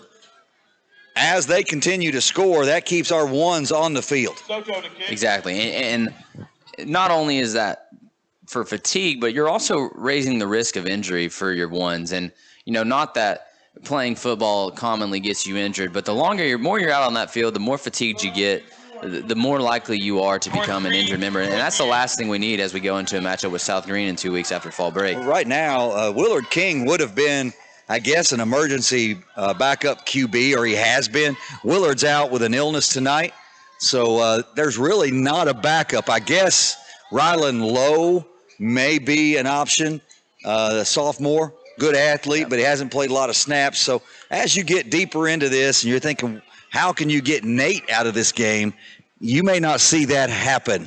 But you might see some receivers. But you also can't let your offensive line go and let Nate get blindsided. And we just haven't. We've gotten the lead a little bit, but this North Greene defense they're no slouch, right? They're still gonna if you keep going to run, like let's say we want to protect Clemmer, you start running the ball more often. They're gonna read that and they are going to stop you. You got to mix it up. We can't just keep running the ball. So you're raising that risk for Clemmer. So we really need our defense to come through and put this game out of reach for sure. Oh, definitely. without question. My lovely wife obviously knew where I was going with that referees don't forget comment, as I got a text saying she's glad I didn't say that. So my fall break may have started in the doghouse. North Greene lines up to kick it here to the Eagleton Royals. Score is 48 Eagleton, North Greene 28. We got 1:45 to go in the third quarter. It's been an Eagleton ball game, but North Greene's not going anywhere. And they're trying an onside kick here, Coach. And we Rylan Lowe one-handed snags that. That's risky right there. He goes up high and gets that and corrals it with one hand. In that instance, get to the ground and secure it. Don't stand there because he's one pop away, Luke, from that ball being turned over. And then we get a little more interesting. Absolutely, but luckily it hangs on to it. Eagleton will start their drive on their own 48, an attempt to go down and go, I believe, we'll be going 8 for 8 if we get this into the end zone. Yeah, I don't want to jinx this, but I know that we've never had a game in Eagleton history where we did not punt. I know that's a fact. Well, I hate to break it to you, Coach, but because you said that, bad things are going to happen. Clemmer takes a snap, hands off to Relation. Relation to the right side, protecting the football. He's got some room, and he just does not avoid contact there with Jake Duffy of North Greene. But another mower works, first down by Colton Relation. 13 yards. He's got to be up over 150 yards rushing. Coach, I'm guessing he's up towards 200 at this point. He ended the half at 130, and he's had several 10 to 20-yard runs. So there's going to be a lot of records set tonight, I believe. Scoring, and that's good. That's the thing about a new school. Records are there, and there's not many to break. But we're really setting the bar high right now with Colton Relation. Absolutely. Anytime you rush for truthfully in high school, you're rushing for more than 150 per game. That's rare, and he's going to be up above 200 by the end of this. As he gets another handoff to the right side for another gain of roughly 5 or 6 yards. Puts the Royals at 2nd and 5. I would still like to see them put Easton Britton in and let him run the ball a little bit because I think he's going to be a good high school running back. But he hadn't ran the ball in quite a while. And I know that we're trying to get ready for the playoffs, and Colton's going to be the horse we're going to ride in there. But you got to think, Coach, Easton Britton, a freshman, two-back offenses are dangerous. You see that often in the NFL. You see it often in college football. If you can have two efficient backs, which Easton Britton has all of the potential to be that. As Clemmer drops back, looks like he was going to take a shot, but he rolls out. He's scrambling away from North Greene Huskies right now. He's got some room to his right, tucks it, and he's probably just going to run out of bounds here as the Huskies don't let up on him. Clemmer on the keep. No, that's Nate's right there. He's got to take a look. He had a couple options. With the tackle. I think he didn't pick up anything there. He might have been fine just chucking that thing out of bounds when he got outside the hash and not take that punishment. Sets us up for 3rd and 4. And once again, the Eagleton offense, from what I can tell, we operate very well with decisive plays. Clemmer is developing his senses, and we've been able to find some good read plays. But the quick, snappy, short game plays are where we really thrive, and then we catch him sleeping with one over the top. And there goes Colton. He's got a hole, and he's running hard. He got about 5 yards after contact. Gets down close to the 15 for another what, Luke? Another mower works, first down. So Mower Works, one of our representatives at the Eagleton Career Fair that we had on campus. We'd like to thank all of those companies for coming out and spending time with us. I can't name them all. I just say Mower Works because they're one of our sponsors. But thank you, Mower Works. And that's one thing that I think Eagleton prides itself in is we truly are focused in preparing our students for the life after the classroom. What are they doing after they graduate? We had college and career fair where students were able to interact with multiple college and career opportunities, and we had students visiting with universities. We also had students visiting with workplaces and getting information about that. It's not just a one-way track here to success. We want students to be successful at the university level, but if that's not their path, we want them to be successful in a career level as well. Our sponsor, Zach Stennett at Stennett Collision, always looking and has high-paying jobs for skilled labor. Skilled labor is something that we forget that is needed. My pool pump needs fixed. That's skilled labor. Find a good plumber. Find a good painter on a car, and that's what Zach Stennis. He said he had a young man in his mid-20s going to make over $100,000 a year because he's good at what he does. So thank you for the career fair and all of our CTE teachers and everything they do here at Eagleton. Coach West, I just want to add to that. If you own a business and you're interested in having an Eagleton student be part of your work-based learning program, we've got that going on here, so you can bring on an Eagleton student. Just reach out, jonathan.covey@bluntk12.org. We'll get you set up. As Eagleton sets up for 1st and 10, they are in the red zone, and they are threatening to score here. They're probably not leaving this drive without any type of points. Adam 5 set up in a little H-back position. H-back, more like a fullback at this point with how inward he is. And Clemmer's going to take a snap and back to Colton Relation. And he's got room outside. He's got a couple guys to beat, pushed out of bounds at the 3-yard line. Colton Relation going for a 4th touchdown tonight. I'll be shocked if we don't feed him the ball and try to get him that right now.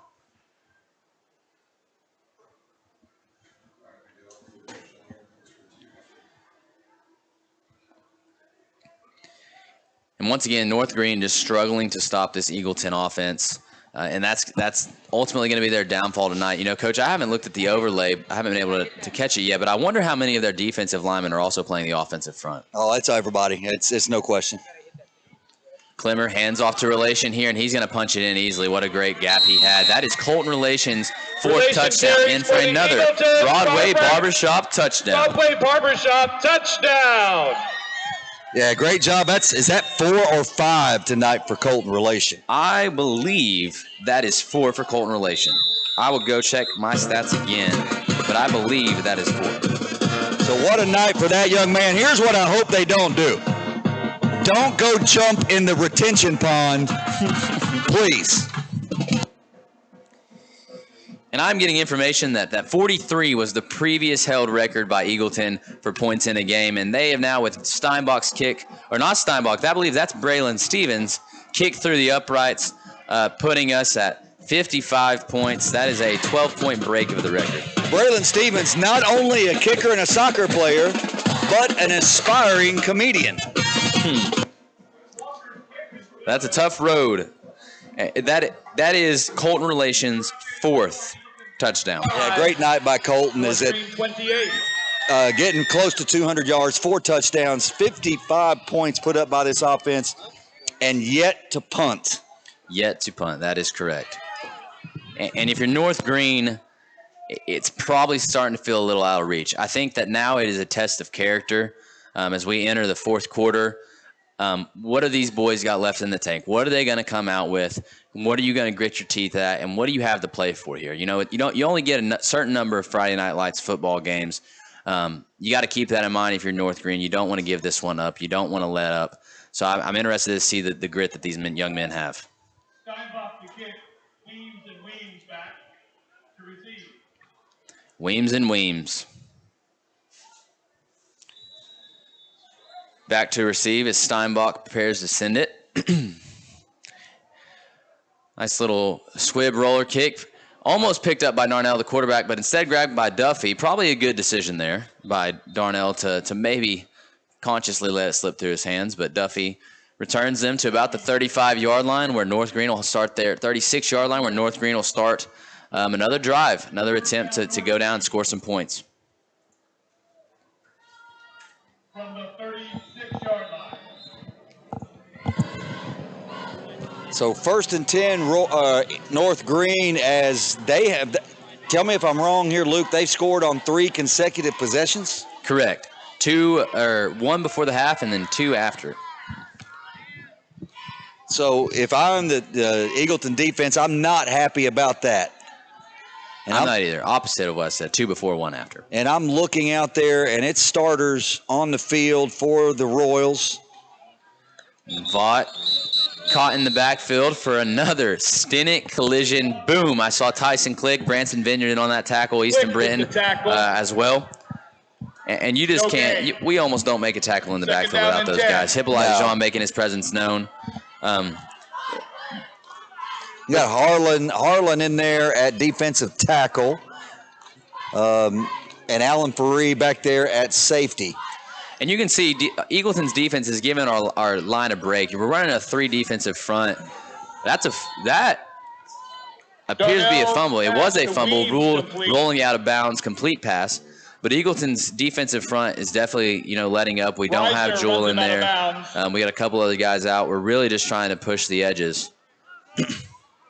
It's 3rd down. So 3rd down and long for North Greene, and they've been good this half here, and that's normally it's going to be 7 on a keeper, or he might option that to number 3, but you would think it's going to be one of those guys, and they haven't thrown the ball very much tonight at all. Darnell takes a snap. He rolls out option play, pitches the Vaught, and he's going to have nowhere to go unless he sets the edge. And Britton, Click, and appears to be Cope on the tackle. And I'm going to be honest, Coach. I think you go here. I think you're down almost 30 points. There's no point in not going. Click.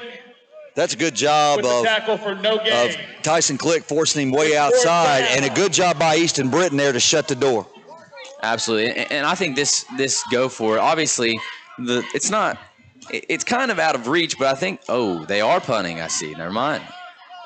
I can't make out what formation they're in. This appears to be a punt by Darnell here. Maybe a trick play up the sleeve. It is a punt by Darnell. Navarre back to receive. Oh, no. Tops it off one hand.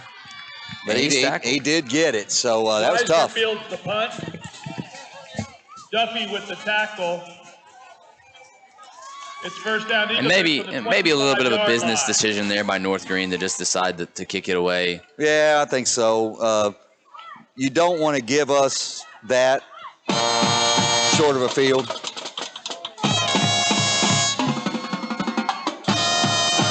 The Eagleton Royal Band still going strong. You can definitely enjoy their performances at halftime and pregame. They're definitely doing a great job. Yeah, kind of a shell band tonight, as a lot of kids on fall break. But I'm standing right in front of them. Yeah, we got you. The Royal offense set to start up here. And you've got Connor Cox in at running back, and he'll take the ball and try to make some progress. Cuts it in, and he's got room to run. Connor Cox down the field. A name we haven't called tonight. He's to the 40 to 30. He's going to get hawked down, though, about the 25. And that is excellent to see. As I said, having two effective backs in football is a rare thing, and in high school it's even rarer. I could see Connor's eyes, and I could also see his gas tank getting empty as he approached the 30. Hey, he had the rear view mirrors on. He knew what was behind him. He knew he had to go. But even still, you're looking at a 40-yard run there by Connor Cox, 40, 50-yard run, and that's, to have a running back come in. Cox hasn't gotten any handoffs tonight. That's good to see. Set a hole for him. It looks like our normal offensive front is still out there. Love to see, not really, a second-string running back, but definitely still a powerful one to get some yards there. And I'll be shocked if we don't go to him again. And we do. He's got another gap. Another gain of 5 there. Cox on the carry. Brought down by Johnson. And if you're Coach Childs, I think, time's winding down. I think you shake Colton Relations' hand and you say, son, you've done a good job tonight. We're going to save you.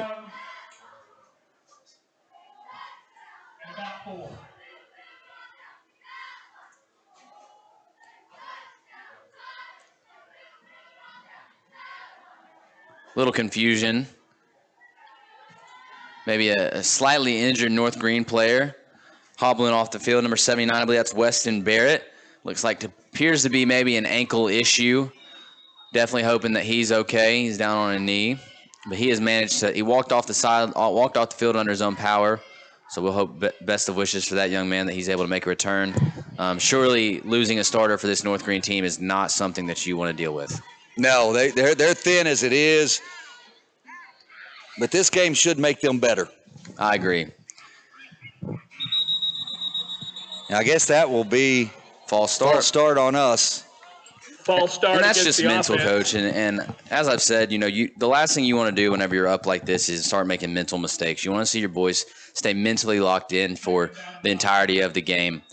But more yards to cover. 2nd and 10. It looks like I'm also seeing that appears to be Brian McGeesha over on the far side in the game, entering a wideout.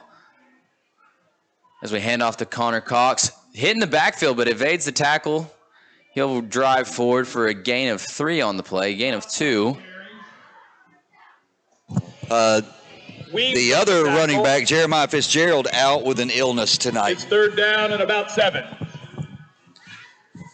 Several illnesses going around. It is that time of year, that fall weather. I'm not sure if it's the same guys that jumped in the retention pond last week, but maybe. We need to get Dr. Garner in the middle school on that and test that thing out.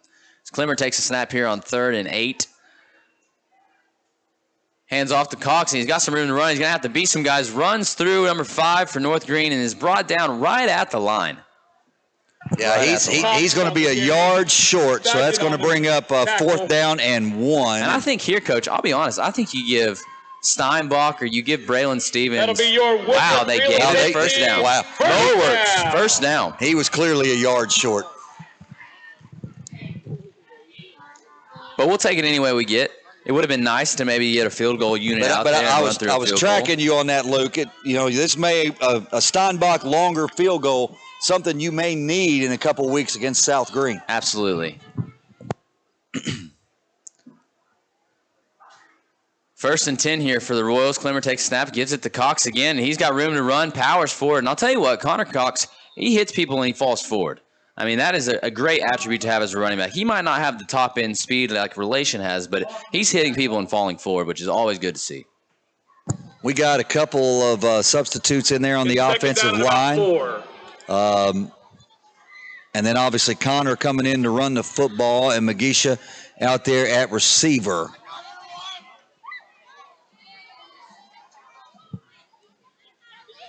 So Coach Childs, like we talked about earlier, trying to get them in. But, you know, if you're going to leave Nate out there, you cannot deplete the offensive line.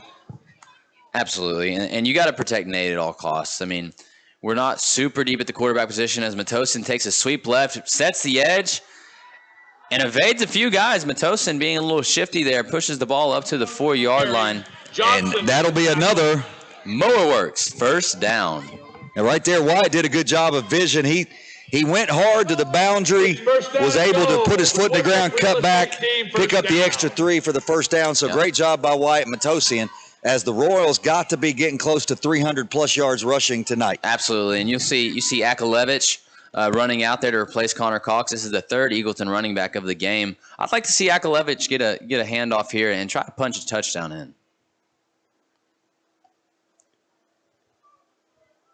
Oh, yeah, Colin. You've got Adam Fife in there at an H-back. Yep, North Greene refusing to let us go left here. They are saying the left edge difficult, and it looks like Akalevich gets hit. Can he fall forward? Gain of a 1 or 2. It's going to be...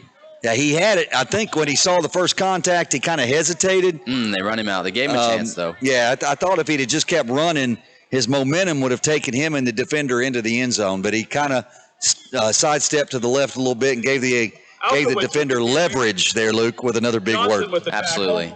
And you can see North Greene's defense. They're just blocking up this left side of the field. They're predicting that the ball is going to go left here. Gonna guess we're going to see a Connor Cox handoff, and we're going to try to punch this in.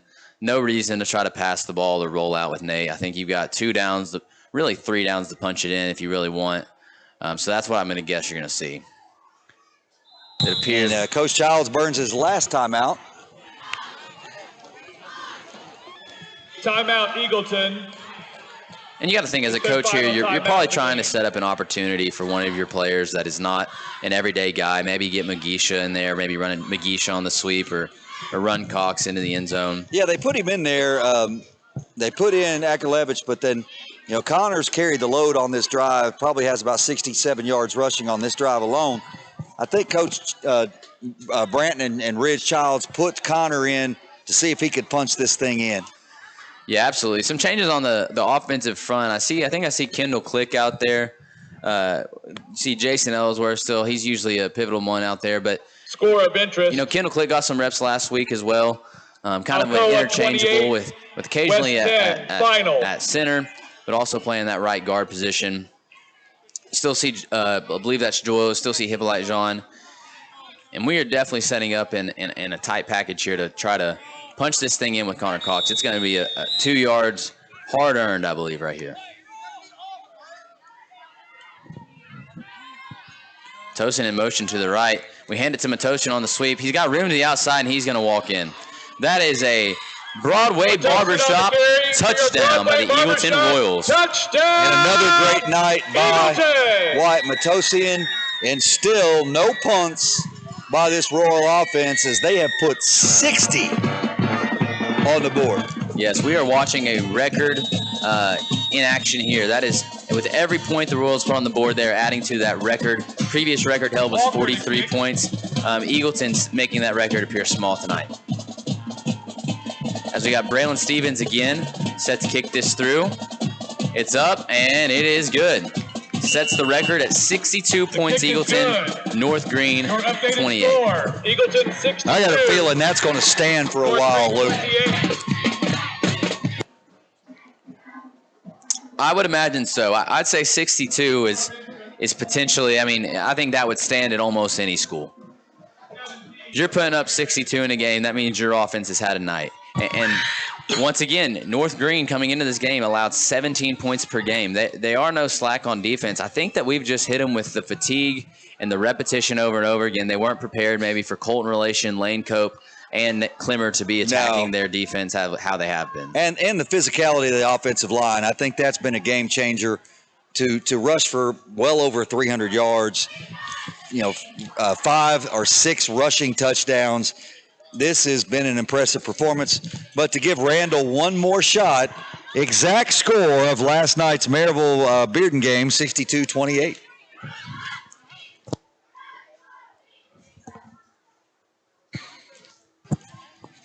Eagleton setting up to kick it off to the North Greene Huskies. Got 4 minutes and 51 seconds to go in the fourth quarter here.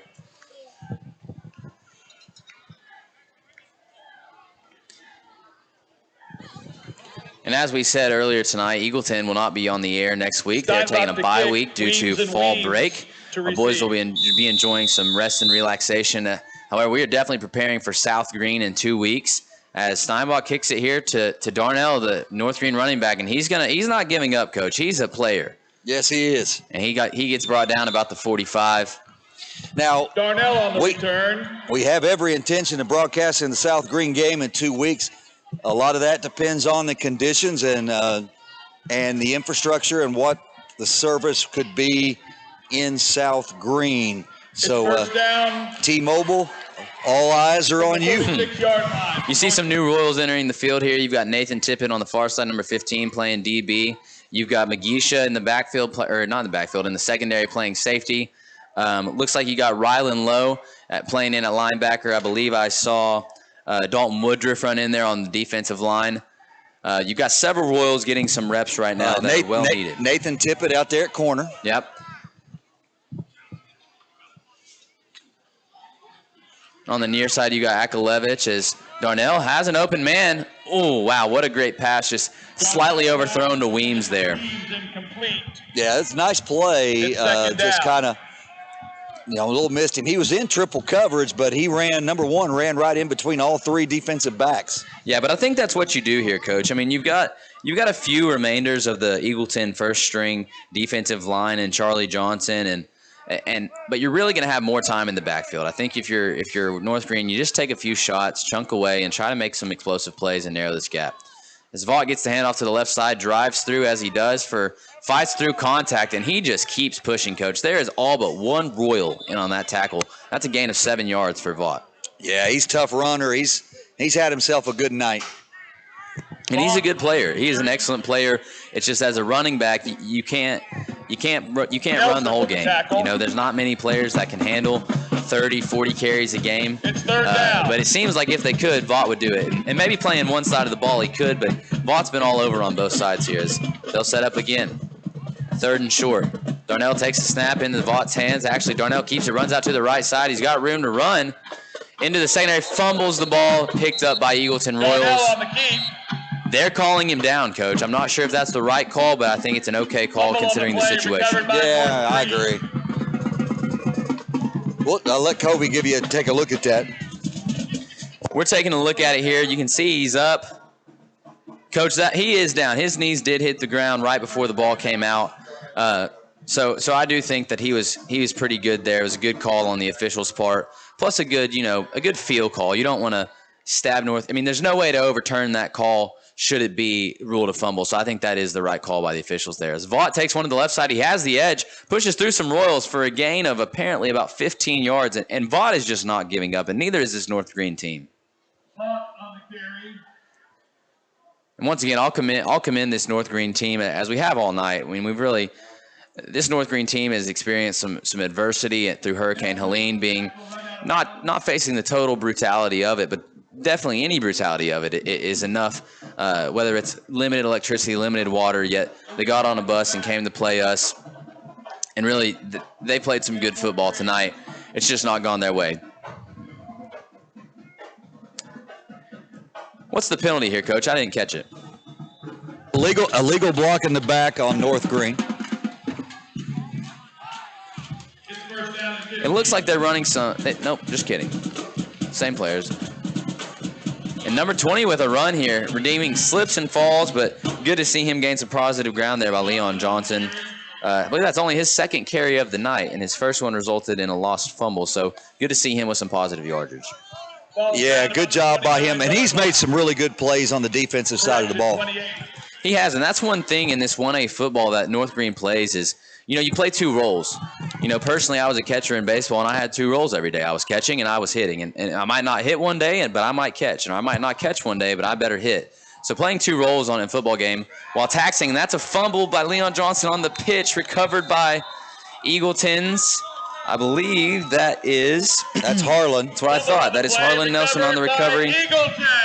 But once again, it looks like Leon, slow to get up, had himself a night on defense. He can definitely pride himself on that, but another lost fumble there on the pitch as he limbers off the field. And the clock will wind down here, and your final for this game will be Eagleton 62 and North Greene 28. Again, we thank everybody for watching. Thank North Greene for coming out tonight. All the donations by our community. Great job by the Royals. Good luck to the North Greene Huskies as they continue their season. All of our thoughts and prayers with the people of Hampton who we were supposed to play tonight. Hopefully they will be back on their feet soon.